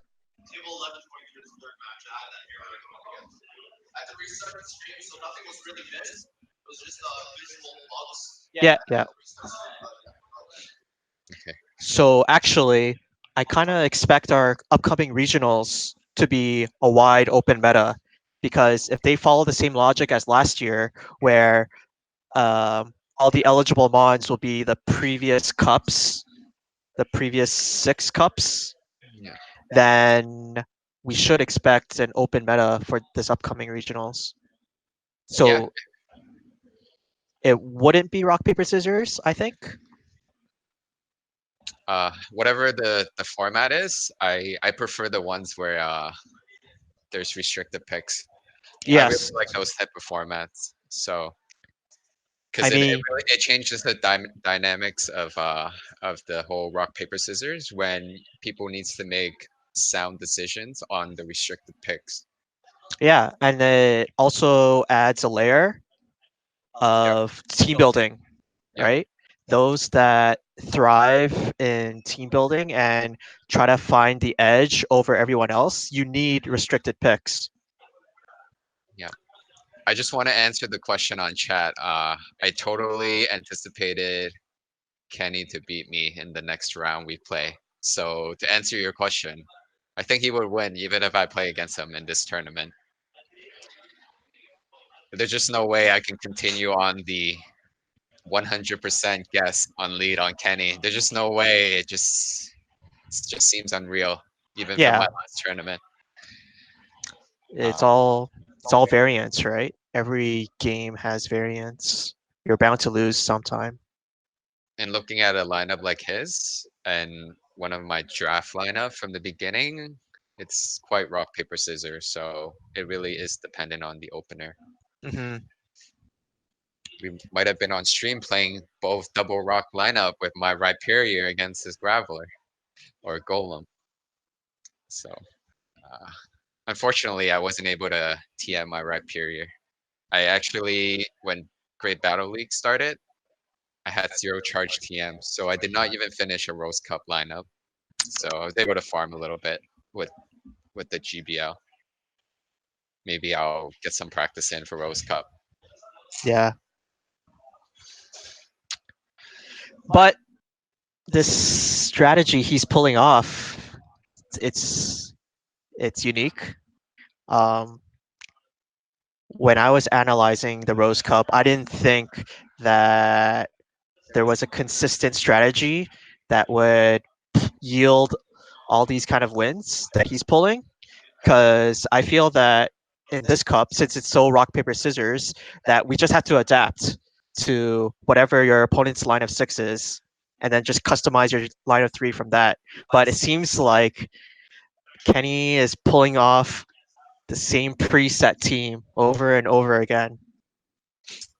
So the bottom line is, in his two last round opponent. So back to the initial comment I had about team building. It is very important for you to have secondary coverage against the key metamon in the cup. Yeah. Probo Paz being one. His last two opponents did not have ground coverage. Hmm. They only had Metacham as the only way out against the double rock, or the only strong out against the double rock, which push gives you a lot of pressure to Yeah. select your team. They did not have a Gliscor or a Marowak or anything that has secondary ground coverage. Correct me if I'm wrong. Um, although Scrapping Pete had the Wigglytuff that's good against the Golem, but not against the Probopass. So I think that's a flaw in team design. Yeah. Even in a rock paper scissors meta, you want to have multiple coverage against the key buckets in the, I guess, the core groups of the meta. Rock Steel Probopass being big part of that because you need the ground coverage against the Steelix and the other rock type as well, or other steel rock type. Yeah, surprisingly, based on all 22 teams, there's a lack of Rhydons and Rhyperiors. Yeah, there's a lack of ground coverage altogether.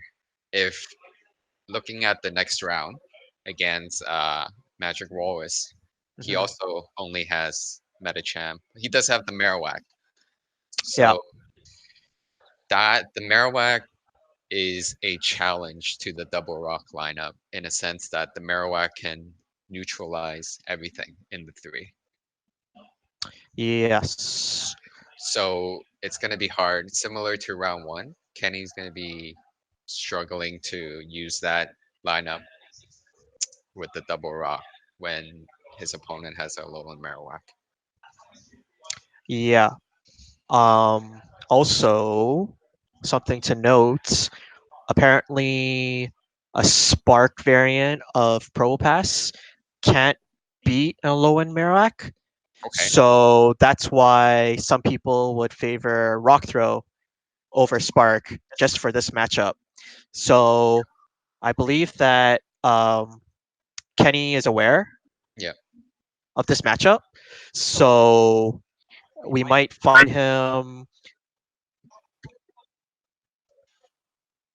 Okay. Looks like we have round four starting. Round three just wrapped up. Yeah, so we might find Kenny with an energy advantage Probopass to take care of Marowak. I see that might be the case.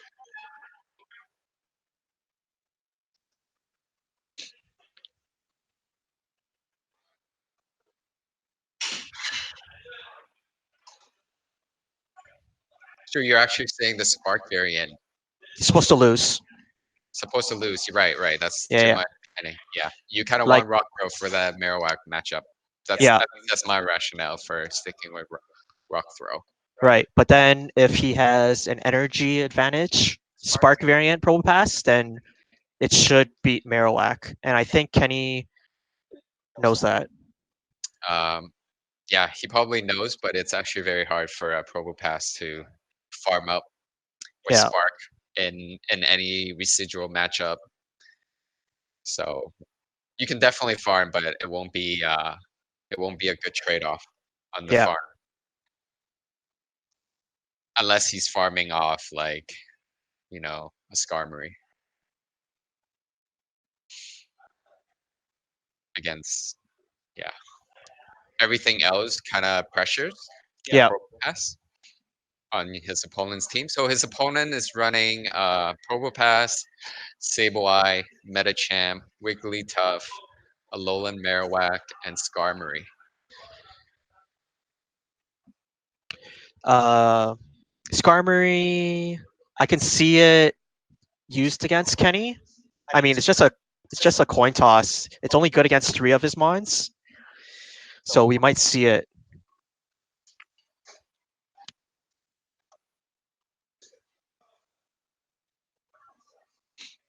Yeah, Skarmory, yeah, it's a 50-50. It's actually, I would think Skarmory is a good pick against Kukeni, just because there's a lot of farming opportunities in its good matchup. Like you probably don't want to safe switch into a Skarmory, or like a opener switch and then get locked and lose your Skarmory that way. Yeah, But being the opener or closer, it's pretty good against Kenny. But Kenny running the double rock and pulling out that strategy, and if Liam knows about it, he probably would not run the Skarmory. So we'll see how that pans out. I don't think the double rock is somewhat of a known no, for sure lie not. for him to basically anticipate it. So I can see Kenny not running double rock because of the risk of Marowak, and then Liam would do relatively well with the Mhm. Skarmory. So that's kind of my prediction, at least for game one.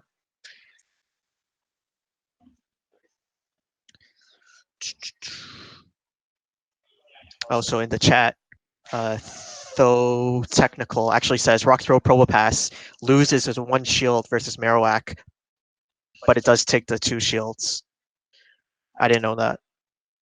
Yeah, but it's hard to say because if you're looking at Sims and you're dealing with Marowak, where the Sims is predicting you to shield bait, Bait. things like Yeah. that. Yeah. But in this scenario, he might meant like the exact because it's Marowak, so you only use Bone Club anyways. I don't think you bait,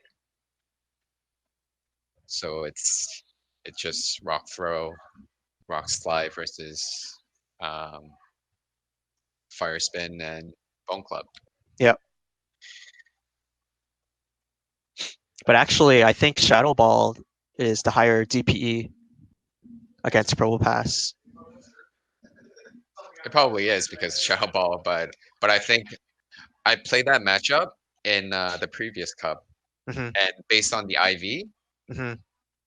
I've been on the Marowak side Hmm. where the Pobo Pass did not use a single shield and beat me down Hmm.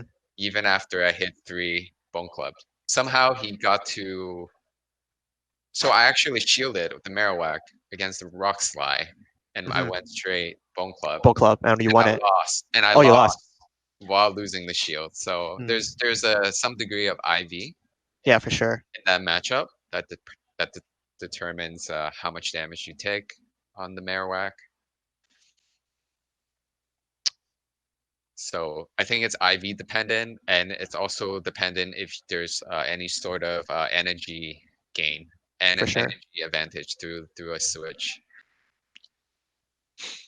So I wouldn't say for 100% sure, 100% that's a losing matchup because a lot of people tend to go by the Sims number, but there's other factors that could, but it's definitely a close matchup. Yeah.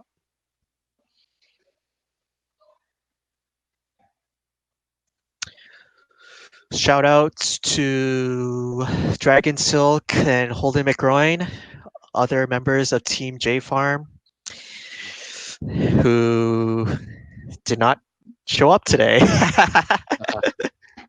Yeah, would love to showcase some of their matches. There's also Yeah. some of the top players in Toronto here, especially Dragon Silk. I've seen him grow and improve uh, over the course of season one, Yep. both in his gameplay and in his mentality towards the game. Initially, I think he's more worried about he's not a risk taker in the beginning, so he would pick a lot of safe lines and he becomes predictable that way. But Yeah. over time, I've seen him improve in all category. Team building, he's always got something very interesting. Um, I think the team building is one of the biggest aspect in terms of playing in a tournament early on the month, having that one unique piece that is not predictable. And also in terms of his team selection, he takes a lot of risks or a decent amount. He's very unpredictable. So as a result, that makes you a very strong player. Yeah. Yeah. I mean, I think in Pogo PvP, there's no um, standard on how to excel in PvP. We all have different styles. Some people are more conservative. Some people are more aggressive. I would think that Holden McGroin has a different playstyle compared to Dragon Silk. Yeah, Um, very different. yeah, in terms of team building and playstyle.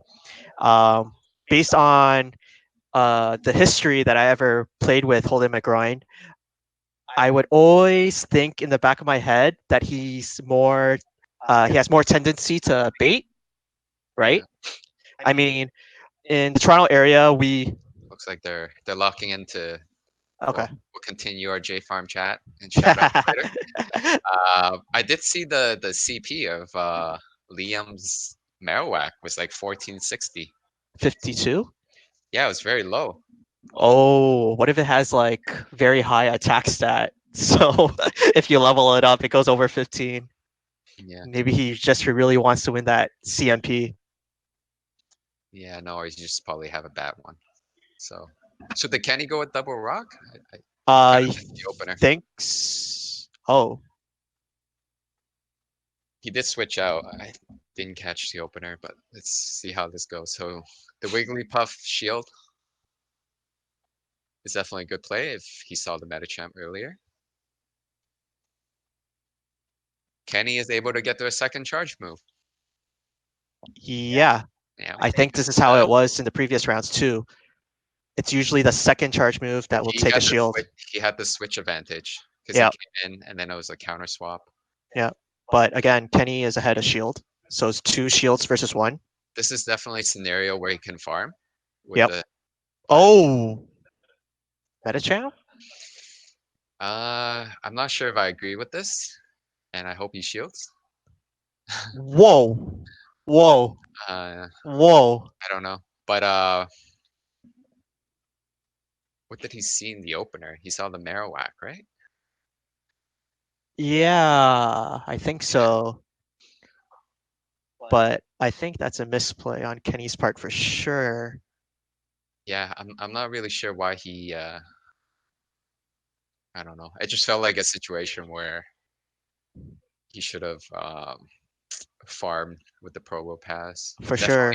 definitely shield that the Wigglytuff. So it's a little bit Uh, interesting.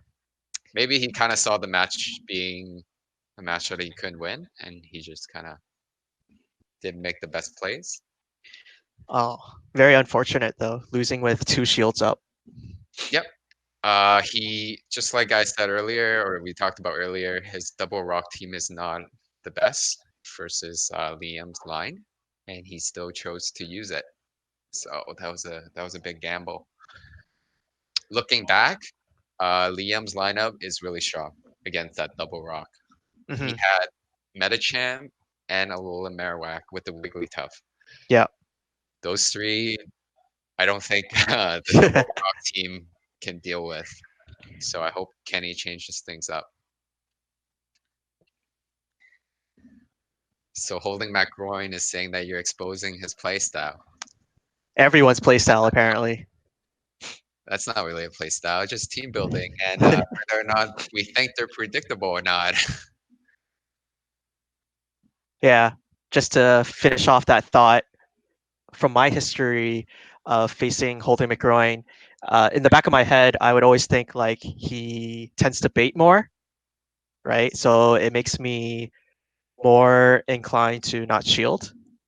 Yeah. So that's why I'm saying like in the Toronto PvP scene, like since we face each other so many times, we develop a history of how everyone plays, and it kind of influence your shield usage, which is kind of bad because I mean, uh, if you ever go to a mega tournament and you can expect to face 8 or even 9 rounds of different people, then you pretty much don't learn anything from facing the same people Yeah. where you develop their tendency, right?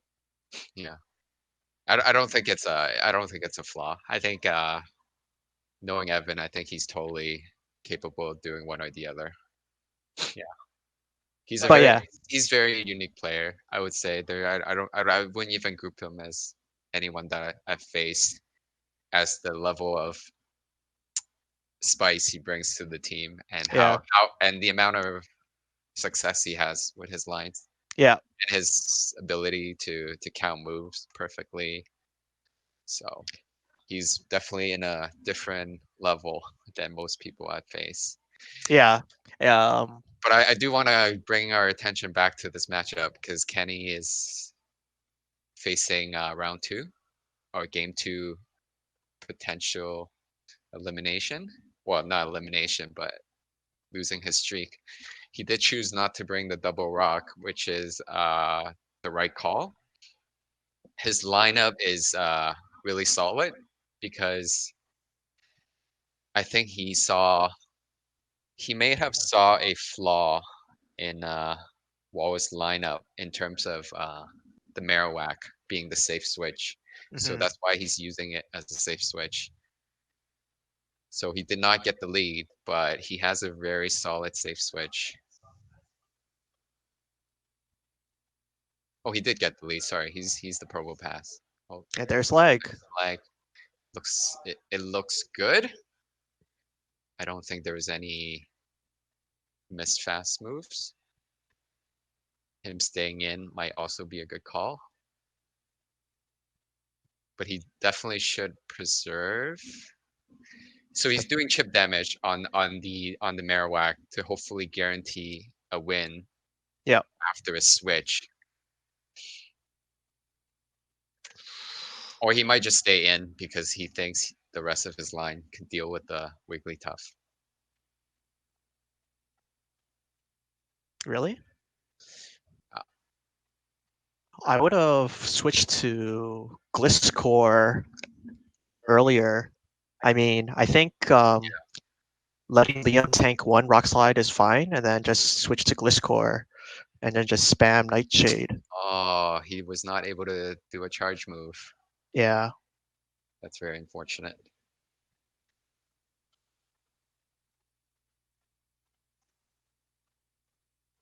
No, you're right. I think using that Gliscor,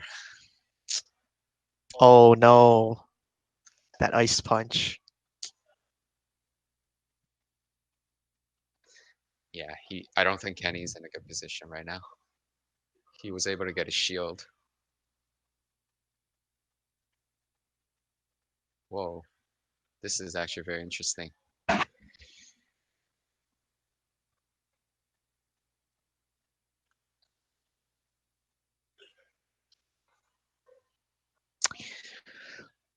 Maybe the pressure is catching up to Kenny.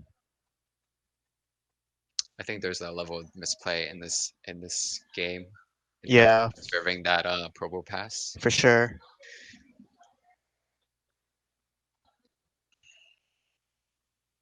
If he can get another shield, he's still in a good position to Shadow Ball the last Metachamp. But I don't think they're gonna shield. No. This is again with Alola Marowak. Can he even live? Oh.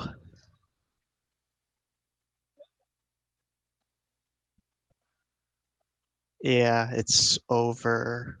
Yep.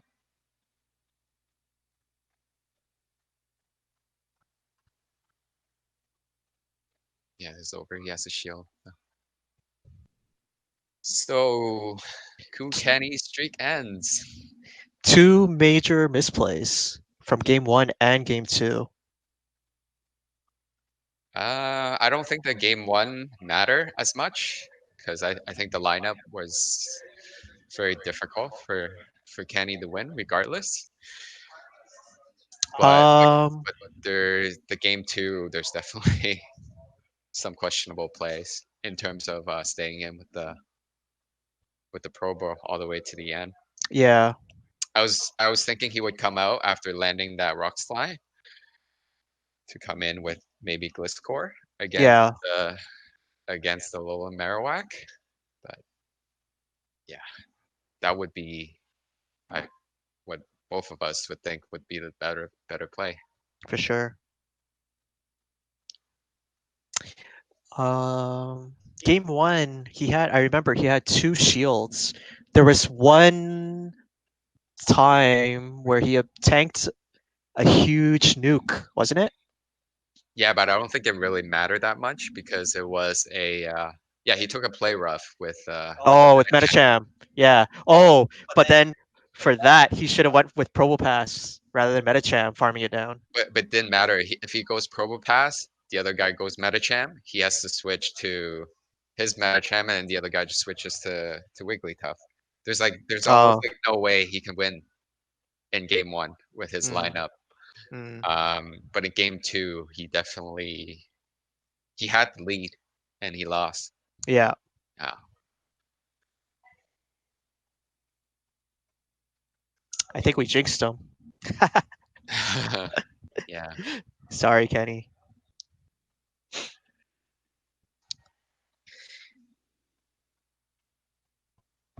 But Liam is actually gonna be undefeated after beating Kenny. Yeah. And then I guess he'll be the only undefeated. Yep. And then someone who's X1 will hold all the weight to force a tie. Yep. It's one of those scenario, maybe a five-way tie again. Yep. 4-5. But maybe Liam might take it all the way with his 1452 Alolan Marowak.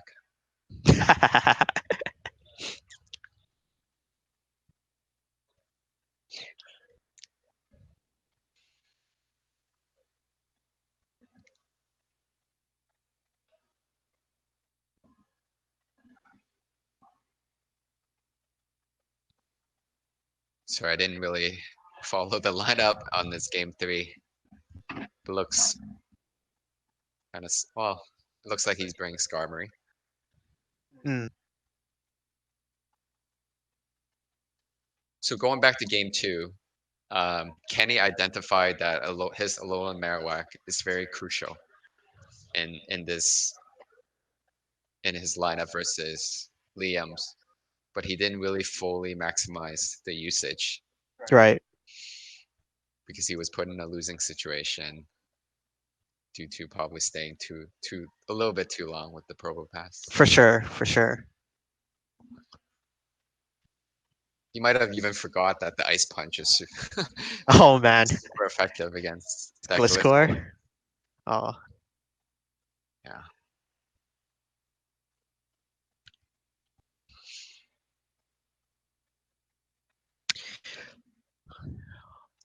So we'll let this play out. It looks like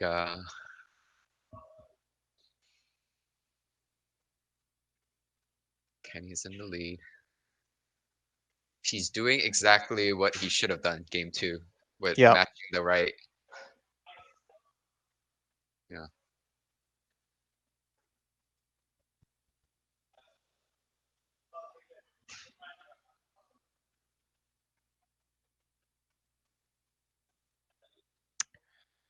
Well, St- I think a Magic Walrus, he played well yep. all three games. Yep. Um, I think he was invited to our chat at the same time, almost the same time as Straw Hat Luffy and Electric Siren. He's like fairly new. Yeah. Um, I And remember, Kenny, he's oh yeah, it doesn't really matter, but yeah. yeah, he. What I was about to say was he got the same amount of practice as Electric Siren and Straw Hat Luffy against our chat. So what I'm trying to say is that he improved a lot. I Yep, mean, for sure. like if we compare the difference between how we were back in day one and we were just practicing against each other compared to these newcomers and they're practicing against good players, they have a huge advantage in picking things up fast, right? Yep.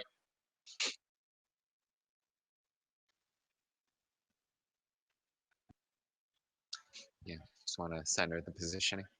Oh, Um, yeah, definitely a lot of improvement. The way the lines of three he locked in, they're actually really well rounded. I actually just recently started building friendship with them, so I think we're almost ultra friend. We'll get some practice in. But yeah, his lineup selection was on point. I didn't see any clear misplays, at yep. least not from last match. So yeah, he's definitely seems well practiced coming into this tournament. Is this the moment I should reveal my Great Battle League team? I did mention on my Twitter I was going to talk about it.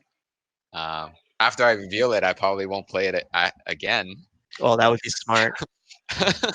I might still do. I mean, not everyone is watching this, or it doesn't really matter. It's just been a really fun lineup for me personally.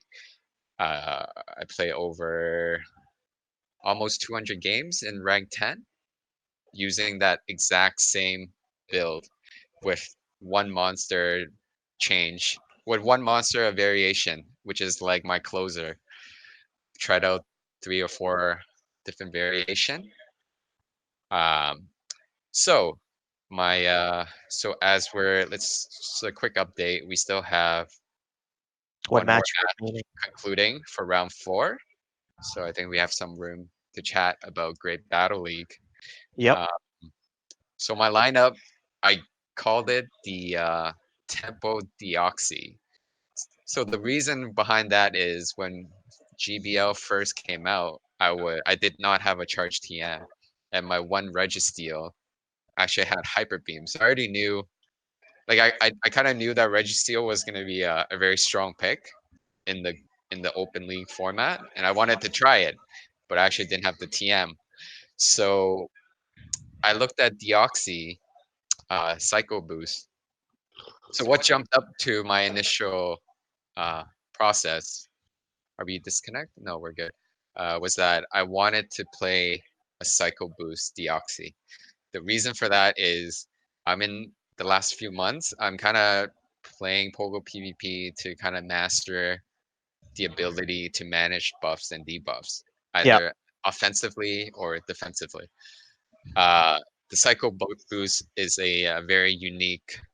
It's a offensive attack with a self debuff against your own attack stat. So that's different than Icy Wind, close combat, in a sense that you're forced to not use that mon after you release the Psycho Boost.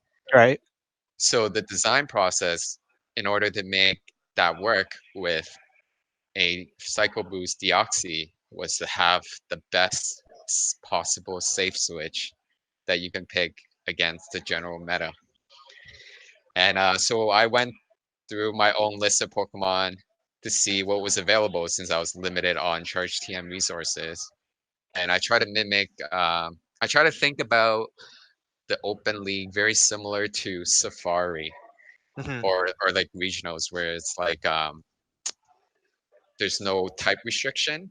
Right. You're only restricted on what you bring on your line of 6. Similarly, in the Open Great League, it's open to anything. So the opponent you face will kind of like the restricted league. They're gonna have one or two of the very common Metamon, and then possibly two, and then a third that's maybe random or meta as well. So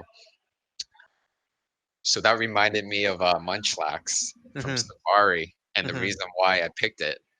Um, it had the exact same neutral matchup, similar in the Open League back in Safari, when it had that somewhat neutral matchup against Probopass, the Rock Steel. It it can combat against the Skarmory, Yep. Tropius, and Altaria. Altaria in Yep. the one shield situation.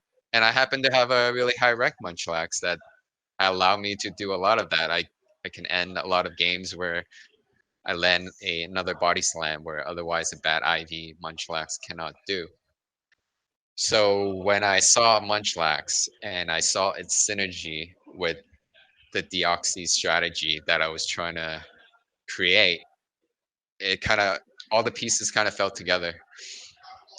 Yeah. So at that point, is there a reason why is the chat just not moving, or are we? I think you're Anyways, just not saying nobody's anything. really talking. Yeah.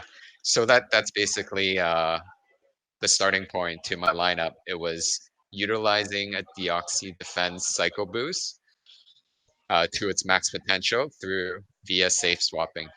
So that allows me to use the Psycho Boost multiple times throughout the Hmm. course of the match. And the most fun games I have are the games where I can use Psycho Boost at its full damage three Right. times in one game. Right. And as I just play it through, I use that same lineup, grinding the initial 20, 25 games. Yeah, should be good. Yeah, yeah, yeah. So that's basically my thought process. And then my third piece, it was Azumarill. So obviously I can't go complete non-meta. So Right. I did that Azumarill piece. Uh, and I've switched since. I started off Azumarill with Hydro Pump and Play Rough.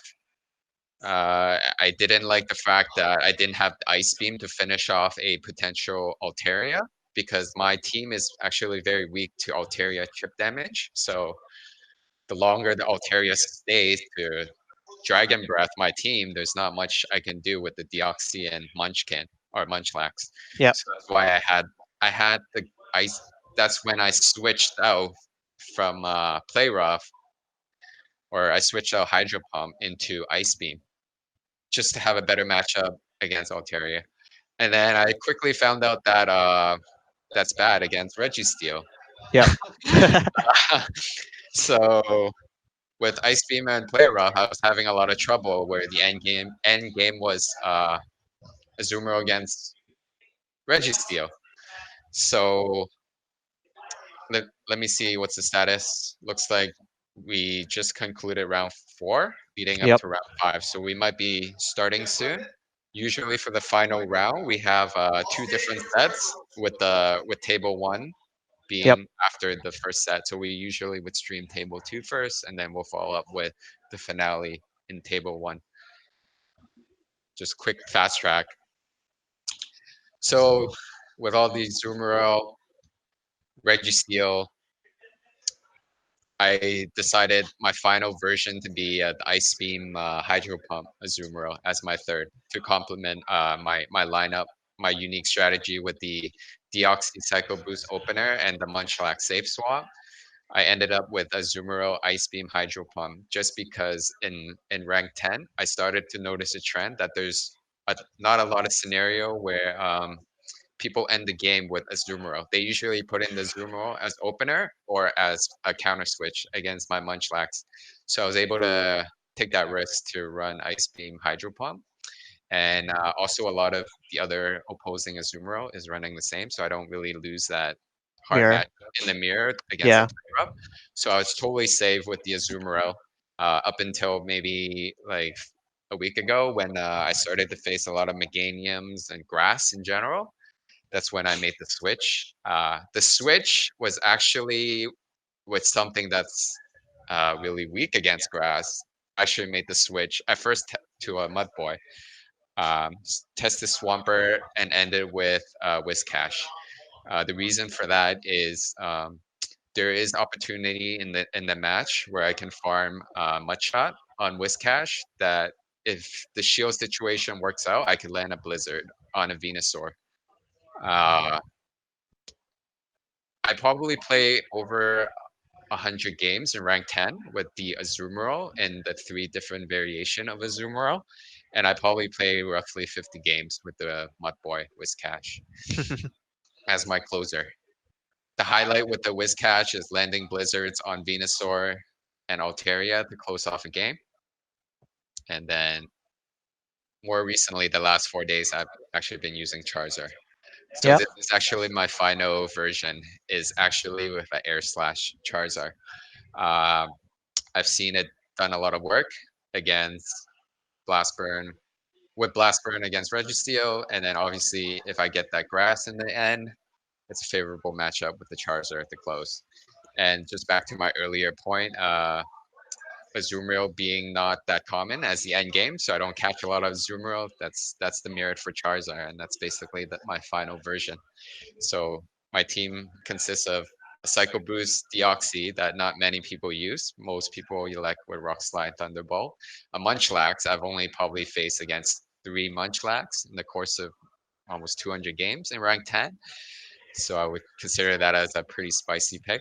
And lastly, the Charizard to close off. I'm still balancing between the Whiscash and Charizard. Even today, I just play between the two. Hmm. It just depends on what you see. Both has merit. One is good against grass. The other the other Mud Boy is just a more generalist closer against the Zoomer and things like that. So that's the final version of my Tempo Deoxy team. So with that, let's go back to our tournament. Uh, by the way, it's a lot of fun with that team because when people started running Haunter, one of my favorite Pokemon, and then they see Munchlax swapped into their so-called safe switch Haunter, and they don't have Sludge Bomb. It's a pretty bad experience, I would say, for the Haunter. Yeah. I basically just lick it down and I tank all the Shadow Balls. Um, although I have seen variation. I'm not gonna point any names, but some of the top player does run a Sledge Bomb, so that's definitely something to be worried about. But more recently, the last 2 days, Umbreon is popping up, and that's usually my nightmare for my. So that's one of the weakness to my line. It doesn't do too well against Umbreon. The bulk against Munchlax and Deoxy, and my ability, I don't have really hard counter against it, so Umbreon is definitely a weakness to my line. So looks like round 5 is starting. So it Yeah. looks like we have table 2. Kenny is going to be back on stream, and Sorry. he's going to be facing Lawrence. Yeah. One thing I like to note about GBL, just want to wrap things up. It's very interesting. Even though it's open meta, there's always trends uh, from YouTubers, Twitter. There's always the top players like exploiting different mons, and then that would be trending. And then there will be other players who would try to counter that trending mon, Yep. and then it's just like endless possibilities of team building. Um, it's very hard to build a balanced team.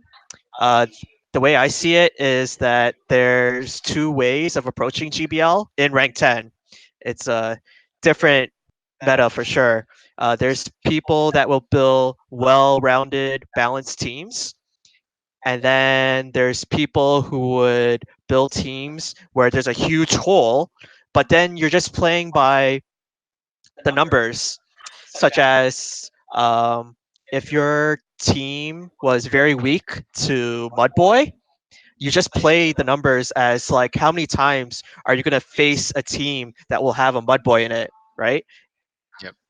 So odds are uh, you might only face it 30% of the time, and you're just racking in 70% of the wins, hypothetically, Yeah. right? So you have to So follow the trend.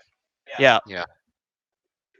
Like that's why my closers change 5 different times between 3 different mons. for sure. You have to see what's trending and just play to your odds, basically. Yeah. Yeah. But with the rise of Hypno and Umbreon, my team is not looking that great. uh, uh, thanks to Caleb Peng. yeah. Although that Toxicroak though, they usually just die to the Psycho boost and then Mhm. just get a free start. But the Umbreon is definitely challenging to come back from. I mean, Alolan Raichu got some early hype Yep. as you rise up the ranks, I was but hoping a lot more because of my Munchlax again needs Alolan Raichu. But yeah, I didn't actually play a lot of Alolan Raichus. yeah, I think it's good to rise up the ranks with Alolan Raichu, but then once it comes to rank 10, uh, it's probably not a good candidate for your team because the players out there are a lot more difficult. So people tend to lean towards bulkier Pokemon to hopefully outlast your opponent. Yep, that's usually the safe strategy. Load up with bulk. Um, let's look at this matchup here. So we see our first Rhydon. Oh, and I did see him locking in with it. So this is Lawrence. I played him in the past. He's a pretty good player. He's running Rhydon, Alolan Marowak, Metacham, Probopass, Wigglytuff, and Charizard. Rhydon would be the ground coverage we've been talking about. So I don't so see Kenny trying to run a double rock here. It's kind of risky yeah, when there's a Rhydon, Metacham, and a Alolan Marowak. That's triple check. Triple hard slash light soft counter, whatever you call it, against the two rock that he's bringing.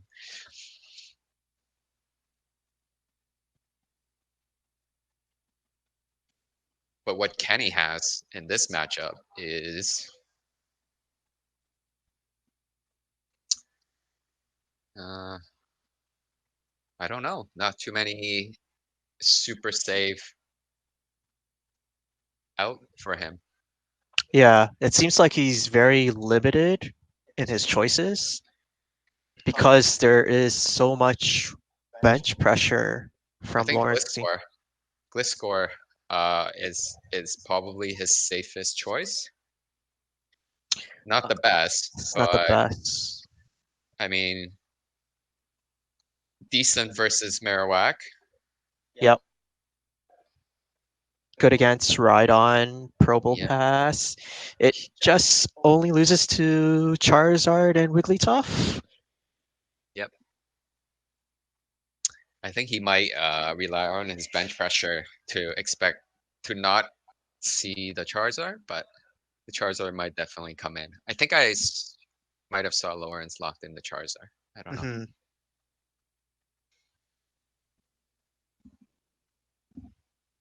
But looks like the current setup that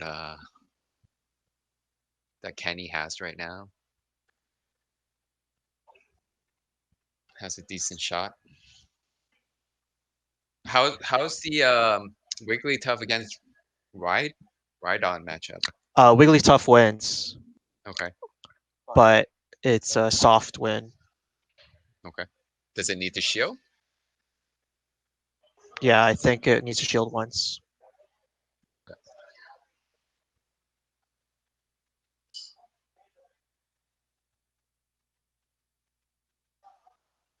Yeah, hopefully after today, I will see more people try out my Munchlax strategy. But managing the debuffs on the Deoxys Psycho Boost is definitely a learning curve. Hmm.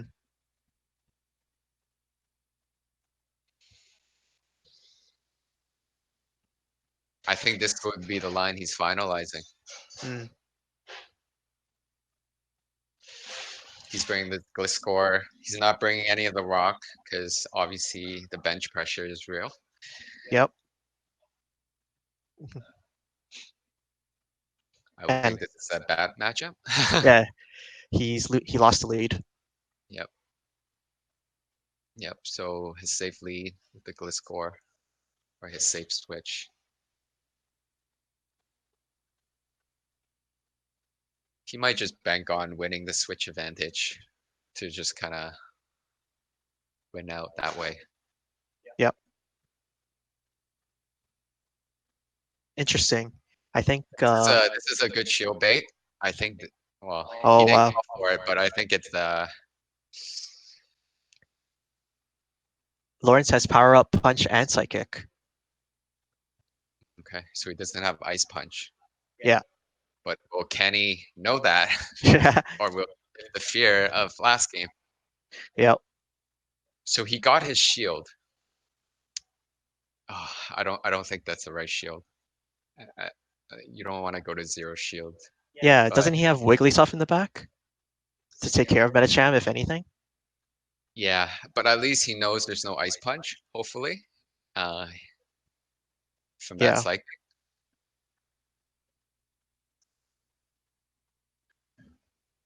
Yeah, for sure. This finalizes it. He sees psychic and then power up punch, so he'll keep note of that.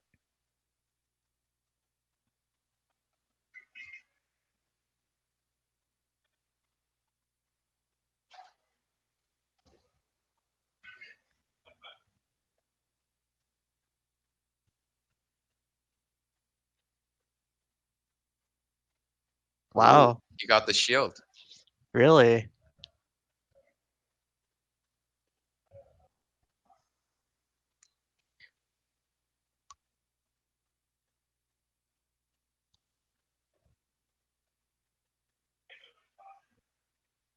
Oh, quickly Tough is coming in. Yep.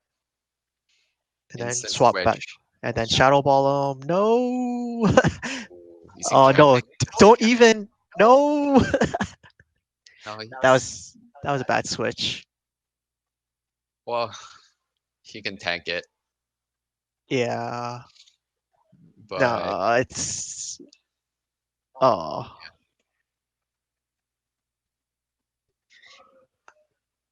I don't know. Um, he was late on the switch. You might as well just stay with Wiggly. no, he's still okay. He might be able to charm it down, finish off with a. I'm not sure if he got it. He got the last shield, right? It's So if zero he, shields. It's zero yeah, shields so on both he sides. can finish off with charm and then ice beam the. Right on. I don't know. Can he get there? I think he still lives, right? I can't. I I cannot think the really see. He bone. might The die. He might die here. yeah. This very close. He was like what, one charm off? That was his win condition.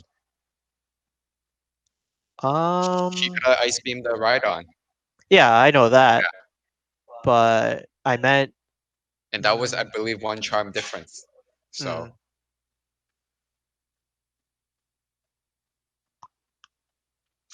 it's hard to say. I mean, you can argue that he can try to stay in with the Wigglytuff a little bit longer, but um, Yeah, I was leaning towards that. I think I like if you're late on the switch in, you might as well just stay with the Wiggly. yeah, Because at least get it to the point where you can kill it with a Bone Club. yeah, That would be the probably the best play, but in hindsight, that was hard to think about. He might have tried to think that the timing of the switch might have eat a Shadow Ball, or well, actually, you can't eat a a bow Shadow Ball. club.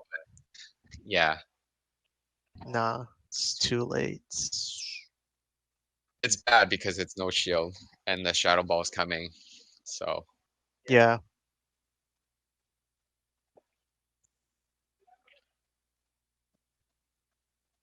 Gliscor though. I mean, the Sims show that it has a lot of potential, but it's just a lot of bait wins. But then in practice, we don't see anything impressive. well, he is getting a lot of shields with it. So those baits are doing a lot of work. I think with especially in the opener, you'll have a very high chance to bait For when sure. you're when there's two shields, Hmm. and there's a high chance that the opponent does not want to eat an earthquake. Yeah, With two shields, you kind of feel more comfortable shielding, and then if you're the Gliscor, you're abusing that knowledge, you might be able to get a few shield, at least one shield.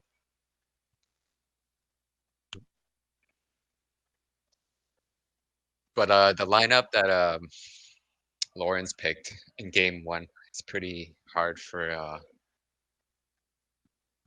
Kenny to overcome with those the exact mons. And it looks like he's changing things up. yeah. Yeah. So we'll have to see how Kenny adjusts. So he is deciding to bring in one rock.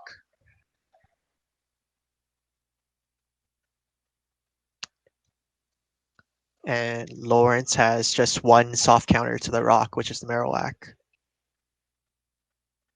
Yep, and it's the opener. Yeah.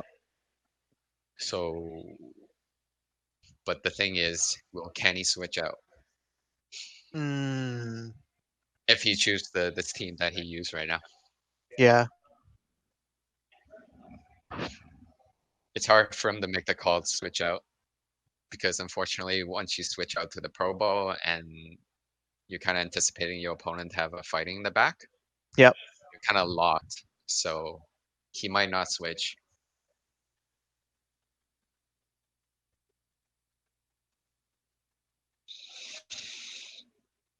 Yeah, he's just gonna play it out. So this is IV dependent, eh? Well, he's not running the rock throw Oh, version. all right, all right. So I think, like you said earlier, it's actually a losing. Yeah, it's supposed to lose.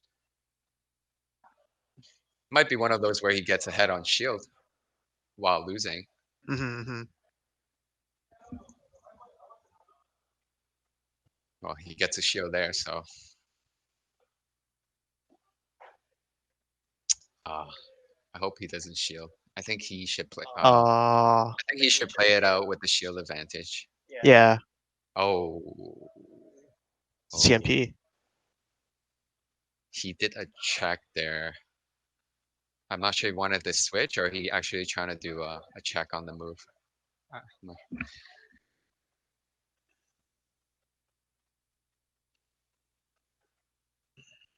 I hope he doesn't switch or he doesn't shield this. Yeah, Yeah, yeah, you let it go. and then he has to farm down. Oh, Surprisingly. his Gliscor is wing attack. It's not Fury Cutter. Oh, Yeah, look how slow that is. he might be able to land this. He should be able to land it. Yeah, that's the thing about Gliscor. You can't read whether it's a bait or it's a nuke.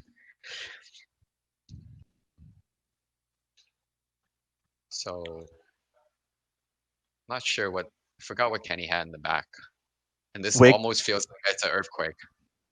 He was one fast attack off. Oh, balls of steel. Wigglytuff. Oh god. It's over. Oh, Spark.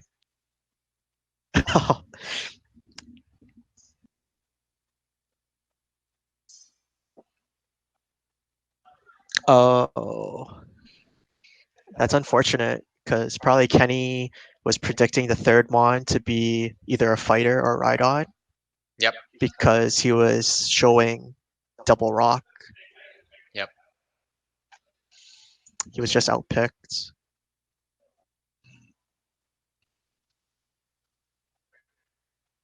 Yeah, they're experiencing lag, but it doesn't really matter. Yeah. The game was decided. His only out was maybe earthquake. Hmm. Um, and that Lawrence didn't shield it.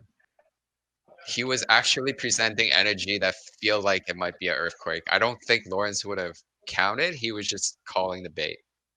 Yeah, it's That just was actually, if you saw, it was actually really close. It yeah, might have yeah, been yeah, one fast move difference into earthquake. And if he didn't shield that, he would have lost. So yeah.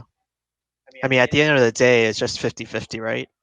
he also didn't know Wigglytuff is the last guy, so that's Yeah, the reason why he didn't shield. So I think good.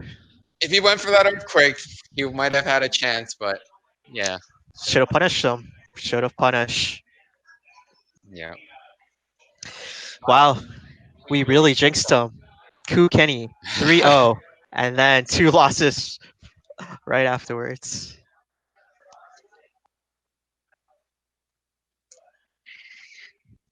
Well done. So I think this is time we give proper shout outs to the KK PvP coaching community. Yes. So this is a community between our inner circle, me, Jeff, and Kenny, and we have a lot of students where we're in a chat. We go through strategies and theory crafting. I think that hashtag has been popping up in between my tweets or even when Joash won his tournament last time. We all benefit from this collaborative effort into pushing Pogo PvP and its theory craft to the max. Yep.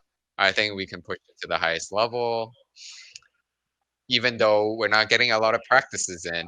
But we're going through the sims, we're going through these unique strategies and all these mechanical changes that changes the gameplay throughout the history of Pogo PvP.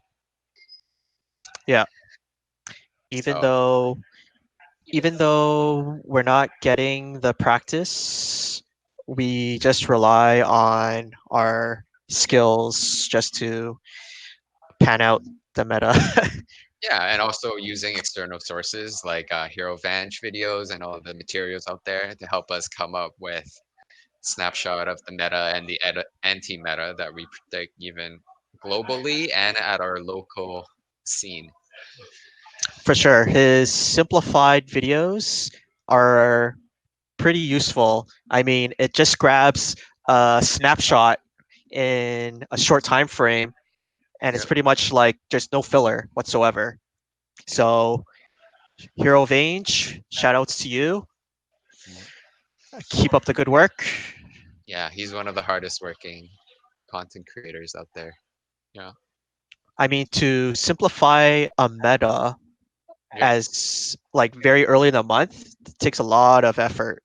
Yeah. Maybe he needs to join KKPVP coaching. We'll give him all the some of the unique insights that he needs to put the final piece. Perhaps. So I saw that Kenny landed an earthquake earlier on on the Marowak, so it's fun to watch.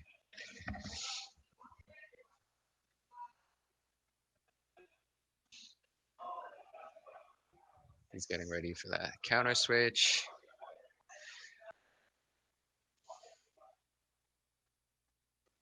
making the right plays in the final game, making the audience proud that he can pull off the game three, despite despite some challenges. Yeah, questionable plays, but that's the thing about tournaments. You have to maintain your composure and be able to endure the endurance. Yep, I think the chat thinks that we don't actually practice, but uh, I know maybe not myself, but Jeff definitely applies his knowledge from our KKPVP coaching in everyday practices. He practices a lot, especially with one of our well-known teammate from Ottawa, simply Moxie. So we definitely put in the time to practice in addition to the theory craft. No doubt. Yeah. Like we still practice, just Yeah. not as much as we thought we would. And we're also not a part of the Go Stadium community, so our practice circle is restricted to our local community and people we practice on a daily basis. Yeah, But with Great Battle League GBL, everyone will get all the practice they wish to have just because of the platform alone. I was just waiting for it. Just didn't have the time to to go into another platform for practice. So with that wrapped up, I think we'll be getting ready for the finals for Table One. It's gonna be a showdown between Magic Walrus and Manaholics. yep, So that's gonna be a really fun final to watch. Two very good players. Manaholics is gonna try to make us proud to split up the wins, yeah. force a possibly 4 to 5 way tie typically. Yeah, he's no stranger to this situation he's placed in. He went through this pressure in Ferocious Cup when he was against you, where all the weight was on him to be able to split the win. It's But actually unfortunately, that way 3 times. 2 times Jungle Cup and 1 time Ferocious, where I was undefeated. I had to face him in the final. He's one trying to push for yeah, the the split tiebreaker, win. and I was the one going for the streak, I guess, or the clean sweep. So I would like to take this time to maybe get a head start on analyzing their team, since we had Kenny up on stream most of today.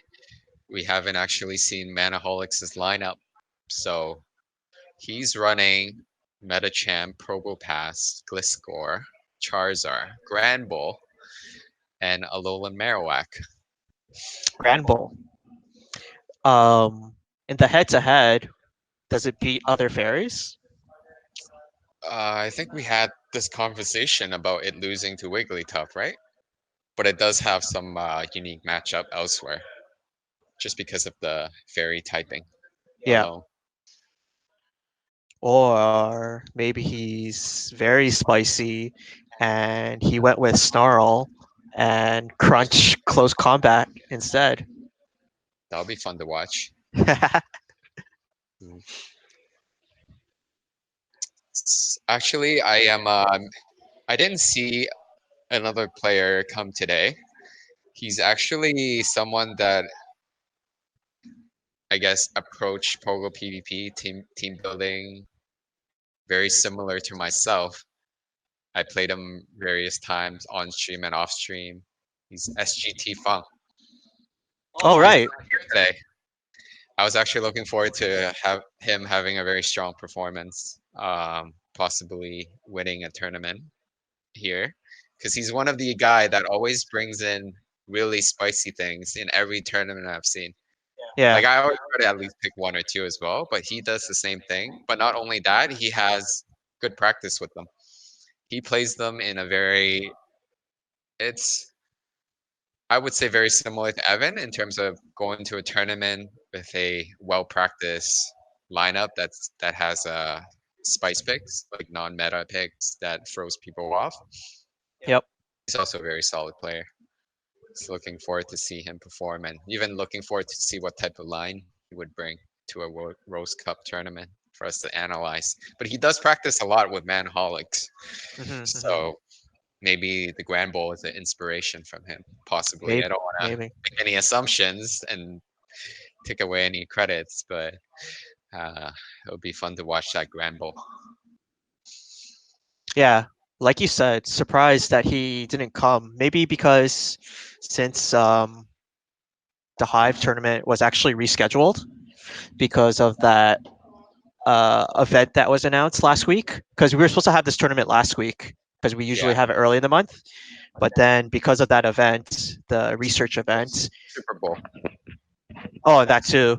Um, I guess Oh, he, right. Yeah. I guess he couldn't reschedule if he had work or whatever. Yeah. Well, I guess it's yeah. You're right. It's the I don't even know how to say it. Mean Chino. Yeah, that Event. research event, No. quest event. Yeah, it was originally scheduled for that day, and then Yeah, due to the conflict, the rescheduling usually hurts the attendance, especially when people needs to reschedule their time to attend the tournament. So we had over 40 people. Oh, they already locked in, so didn't even get to analyze their team selection. I think they thought it all through while they're yeah. waiting for this to happen. So Spark variant Probo Pass. So we see this again. It's very interesting to see how they will play it out. Yeah,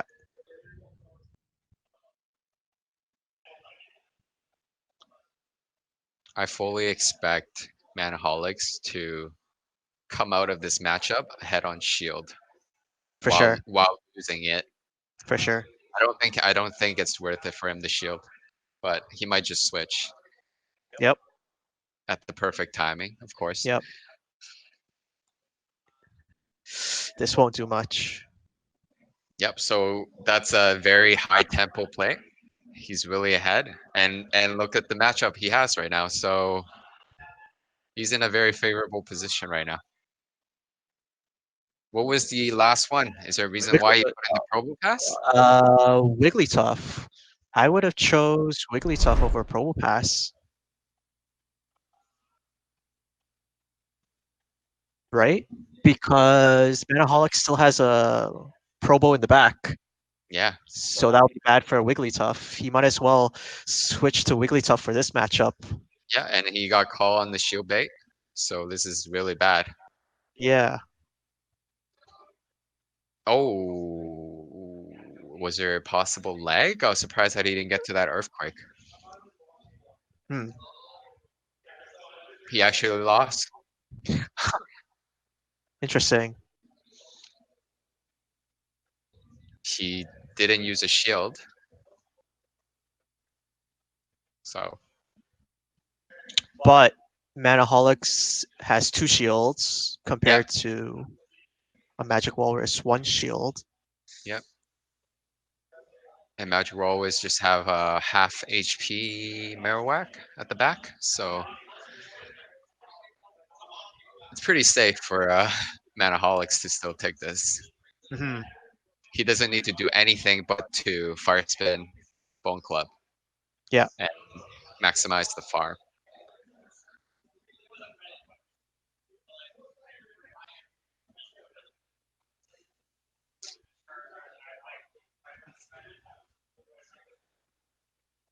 Ooh. So Manaholics actually expend two shields to protect his Marowak. So Yeah, but I now, think he just ends the game, right? Oh wait, no, there's two. I yeah, totally there's forgot two. about Wiggly. Yeah, but I think Manaholics should still take this because of the Probo. Yeah, but should he be shielding, switching right away? He kind of needs that. Oh, Oh, did he switch? I yeah, he can't tell. switched. Okay, so he's still at the Bone Club, and he's gonna land this right here. So he's in a good spot. I'm surprised there's no shield. Ooh, I'm not sure, really? Why?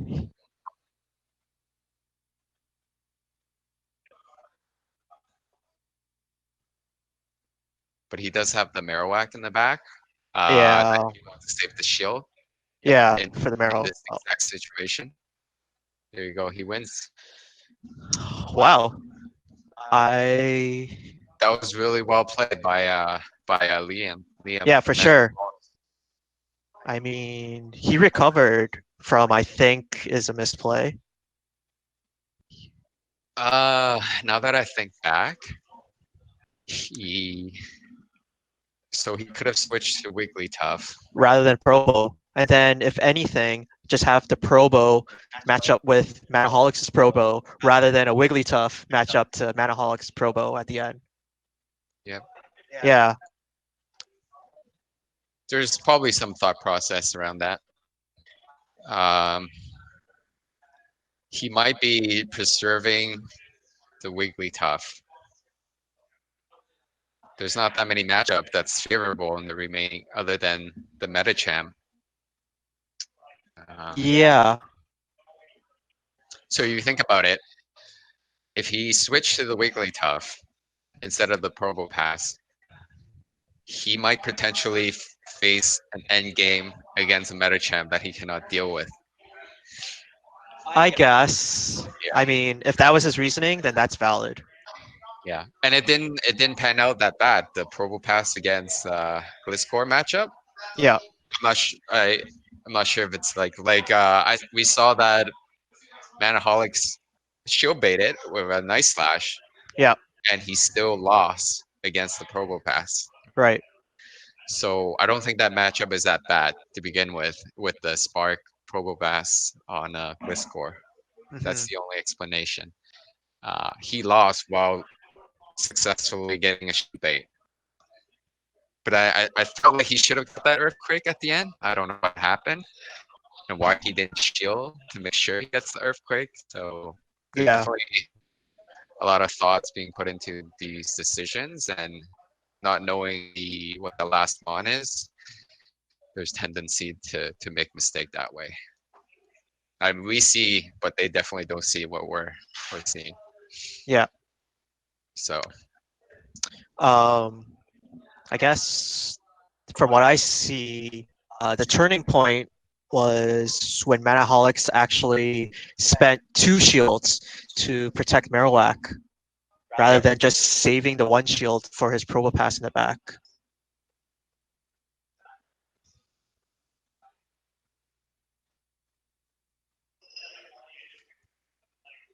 he may have thought the same process.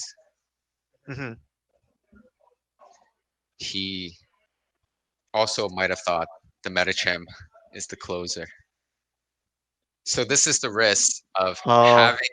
So all this conversation is the inherent risk of having Probo at the end game, knowing the eventual outcome might be a Metacham.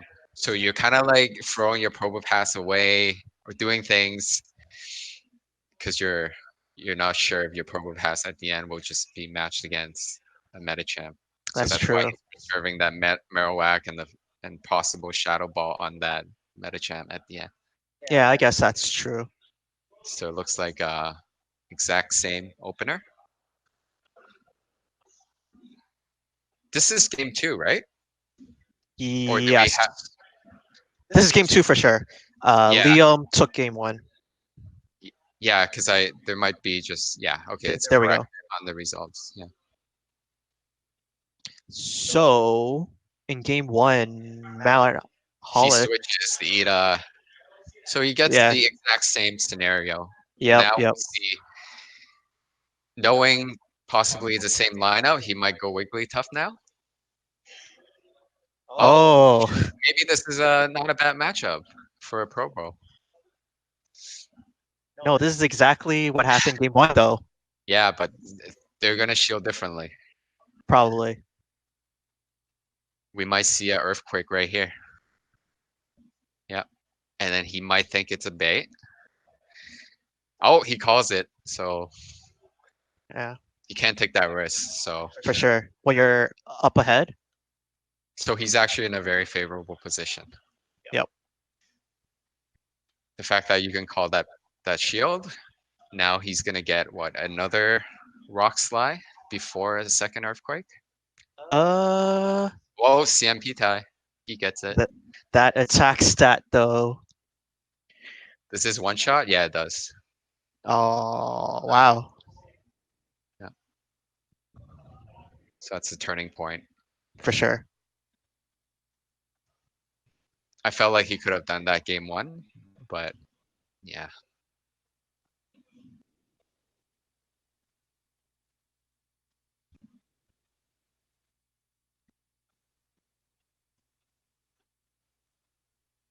So it's like they ran the exact same line. Just played differently. Uh, I mean, that's how some players play their game twos. They think that And he did a ice beam instead of play rough, but I mean, yeah, not a big difference, but play rough would have been more damage. yeah. And in a close games like this, it could change the outcome. This is very interesting. Seems like Liam was debating to switch, Yeah, but it's in the bag for Manaholics. yep. He had all the charge moves ready to finish this game. Yep. Well played. He did all the right thing. He did the swap. He did the double earthquake, which Yep. was the right move. Uh, That's what battlers do sometimes when it comes to game two. They feel like the team composition is on point. They just have to correct their plays. exactly. That matchup reminds me of a lot of me and Manaholics' previous game between Yeah, 2 and 3, where I correct one thing, that's all it takes. but Liam can do the exact same thing right here. He could also correct it. Like you said, it might be better. It might be better for him to switch to the Wigglytuff Yeah, against the Gliscor. I don't know if he picks that up as a possible way, but they might not lock in the same team. they might not. This is a very interesting scenario when you're running the exact same line and you get two different results. Oftentimes, I think there's a decent amount of incentive for you to run the same line. Hmm. But Or they'll just find something that breaks the combo that they're yeah, experiencing. but if Liam wins, next to you, he's the only player that had have an undisputed win in the hive. Oh, you mean undefeated? Yeah, yeah, yeah, yeah. yeah. So if he does win this, then there should be an increase in his reputation. Oh, sure. No, he's definitely put on a amazing performance against Kenny and now in Manaholics. Yeah, Uh, it I'm all actually comes to this. I'm actually interesting to see that. There's no way the Probopass can be a good matchup against that Gliscor, right? Even with Spark.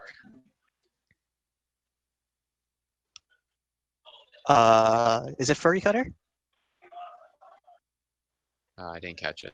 I think it looked like Wing Attack. Yeah. Yeah. It's just way too risky to put in that Probopass. There's no way because it's a one shot range. It's a big risk. You can't put in a Probopass against a Gliscor. That's the bottom line. Yeah. Ooh. Oh my god, This is like, the worst mirror. Come yeah, on. it's like Sinister Cup all over again. I hope they switch. Oh man, who's gonna take the bait?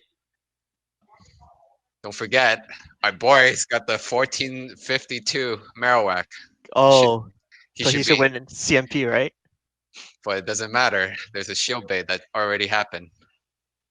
So Okay. all right, so he's behind right now. Yep. Oh, giving up switch advantage. You have to. You can't play that out after you're behind. Yep. I have a thought process between the for the mirror too. I don't know if Manaholics does the same thing. That trigger the switch. Hmm. Um, I think the Sableye had energy advantage, so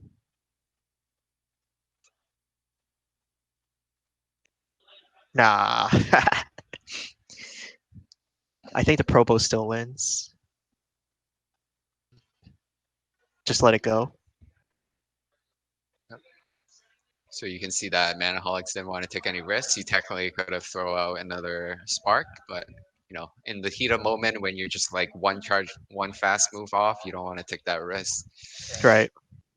There's a possibility that there's a slight lag that you can't really dispute in a lot of times if it's just by one fast attack. Hmm.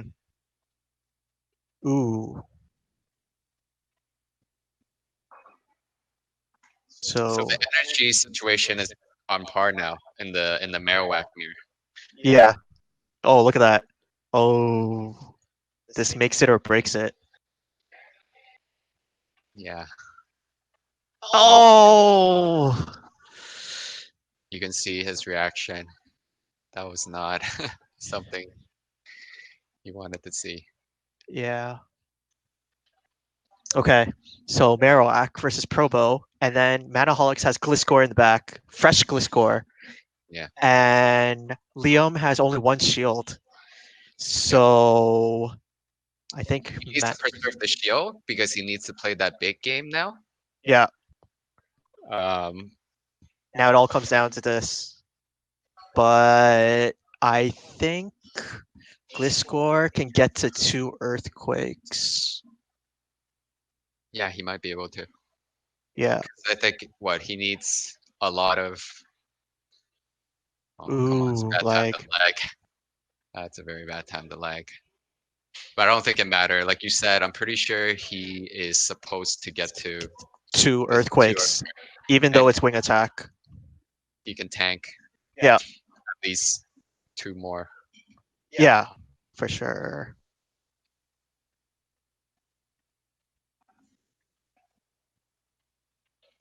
I mean, if it was Fear Cutter, it would have won. Yeah, this is actually really close. I don't know. Oh my He won. god. Oh Yeah. my god. Wow, proved me wrong. So this is the exact scenario. That was really good. Really well played. Liam with the clutch win. That was really good. He came back from a Marowak mirror where he completely lost the advantage. Yeah. Um. Manaholics playing it safe Yeah. with the no bait, Right. going for the double earthquake. He has a good chance to win if he just Yeah. took that risk. It's actually, and if the way I played it, I would I would probably take that risk. I know most people would, because Yeah. you're putting the opponent at a tournament ending scenario. Yep. What are there's higher chance that they'll shield than not. So congratulate Liam on the clean sweep. 5-0. But then, so Liam tanked the Shadow Ball from the Marowak. Yeah. He doesn't know that Manaholics had Gliscor in the back. So how do you know to preserve a shield for Probopass? Right? It was a fresh Gliscor. Well, first of well, he that was I don't think he that was the decision point. That was more like, oh, do I take the risk? It was like a 50-50 on the shadow ball. He Yeah. didn't think that no matter if it's a shadow ball or bone club, he's gonna win. That he definitely didn't think that way with the shield, with the probo pass. Yeah. Yeah. So we have Liam here. So who's gonna interview him? You Oh, can it do doesn't the matter. honor. You can do the honor. I'm closer.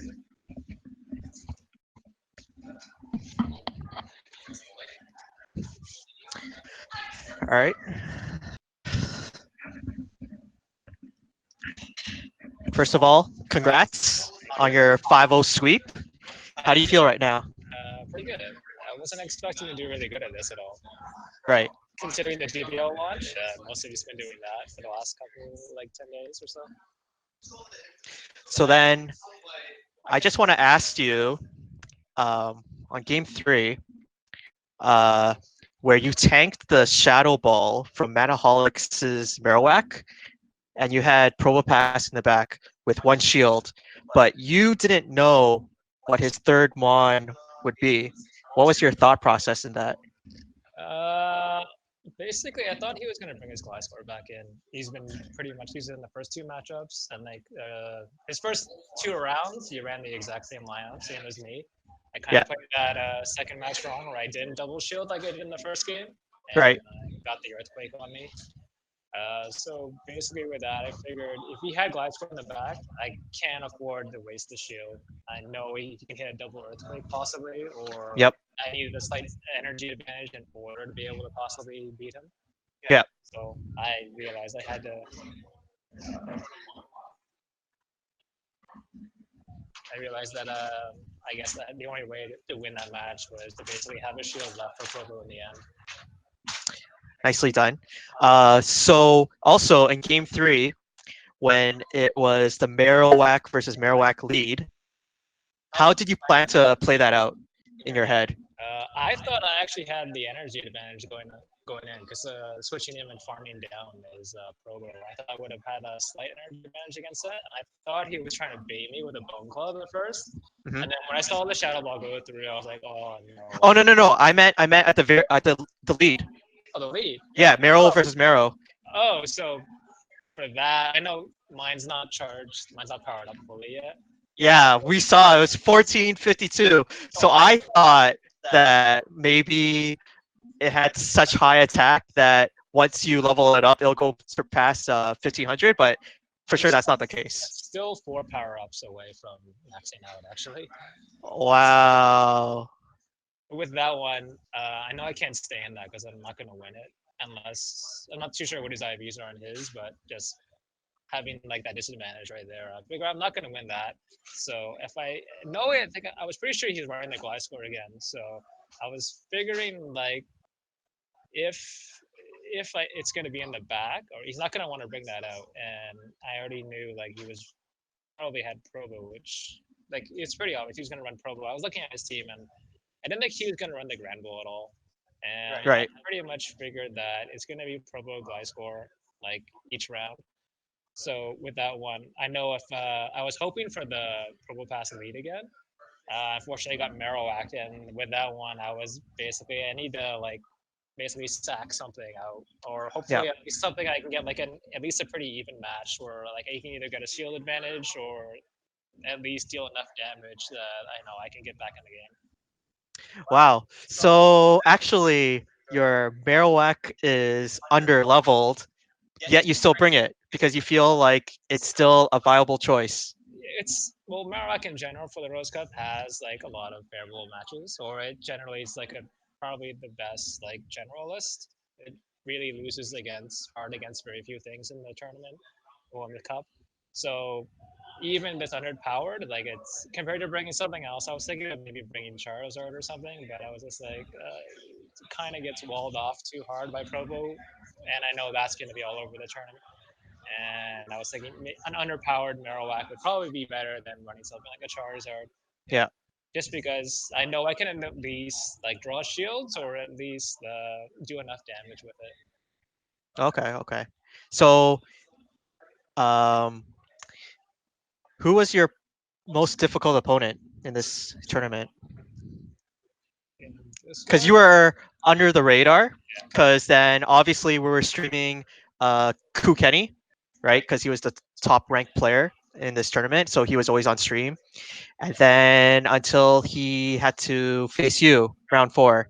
But other than that, were your would you say you had a more tougher opponent in the previous rounds? I think Kenny was probably the toughest. I think he made a number in that first matchup. Really, he made that critical error where he let the player rough go through, and Yes, yes, yes, yes. I think that completely cost him that round. Hmm. And I think in the second round he didn't switch out quick enough, and I had an energy lead. I forget what it was that he didn't switch out. Might have been against my Metachan, where he didn't switch out quick enough, and that I think that also cost him that second matchup. Yeah, But I think in the first round he probably had a good chance of winning that one if yeah. it wasn't for that player rough going through. Agreed, agreed. So then, um, I would say you're not fairly new to PvP, but you came in, you started PvP like I think at the end of season one. No, no, no. No? I started Sinister. Oh, okay, okay. So you just started in season two up till now. So you made a lot of progress, right? Um, is there anything you'd like to say that helped like contribute to your success? Well, I guess a big shout out to KPVP coaching. Okay. Yeah, I think that's probably my biggest attribute to success right now. Okay. Uh, yeah. Do you have any final words you want to say? I'm not too sure. Just I guess never give up because you never know what might happen in a matchup. Just like that player off going through. Yeah, for sure. Okay. All right. Congrats. So there's going to be an increase in your reputation because next to Guan, you're the only person that actually swept a Hive tournament. So congrats. Thanks. Okay. Can you get Guan? Yeah.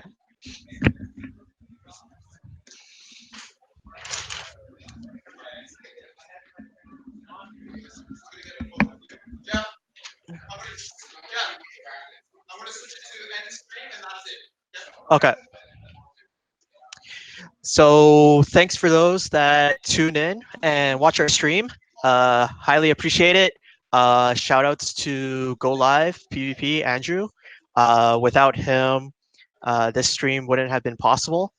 And looking forward to future Hive tournaments where we try to influence the meta.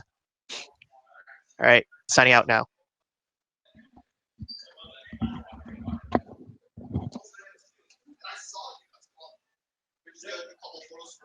Congratulations, bro. That,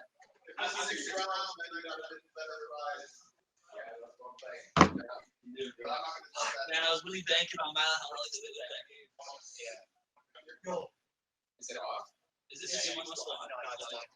Yo, you know this Marowak is under leveled. That's why I was putting that too. Oh. Yeah. I was like, why is that so great? So he was going in with a disadvantage, and he knew he would lose all Marowak heroes.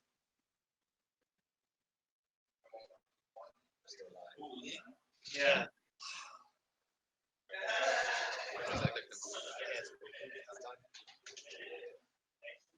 I was really hoping they'd match me up against the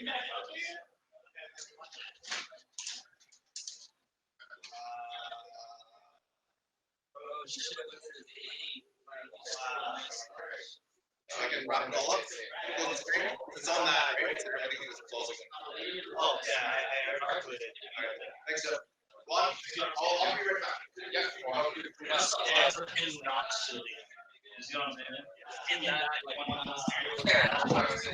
That's just all it's and you're like, oh, these are my favorites. That's what what's the odds of him not shooting? Odds of him not shooting definitely higher than the odds of him shooting. Yeah, for sure. The odds of him shooting is like So you hit the night side. Go! Go! Ow! You're doing so well. Well, I feel like my goal of mine, it couldn't work against him. Yeah, that's another thing. Why you shouldn't have used it against Last guy? oh, yeah. I didn't use it against him. Shouldn't. I shouldn't have. Because Final is so good against any round, I think. Or no, so no, he doesn't have it's the last guy. But I really wanted to So much more round was the fight. He has the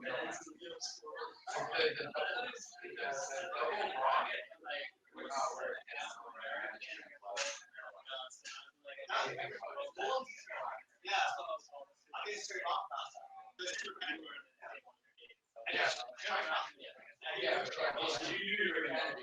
you go match with only against the Marowak is still good. I'm really happy with it, man. Honestly, I wanted to lose. I'm not gonna lie, I was very cheering against him, for sure. You need your match up against I remember I need the face and kind of like with your face. Well, when this an one hour out of there. so Yeah. so we were saying your lineup was so good.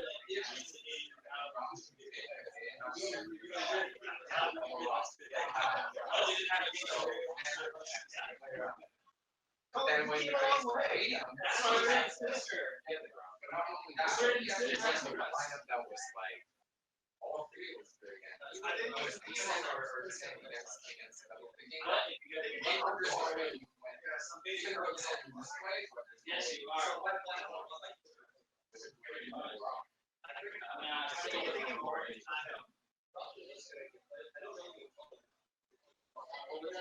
Lord's had a rush on that.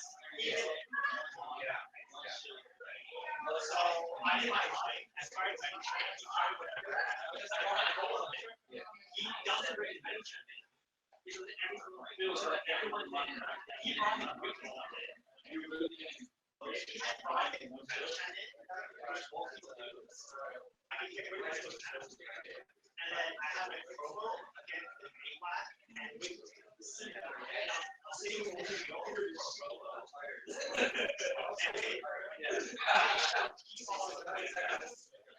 And some people are not, but when he saved my best friend,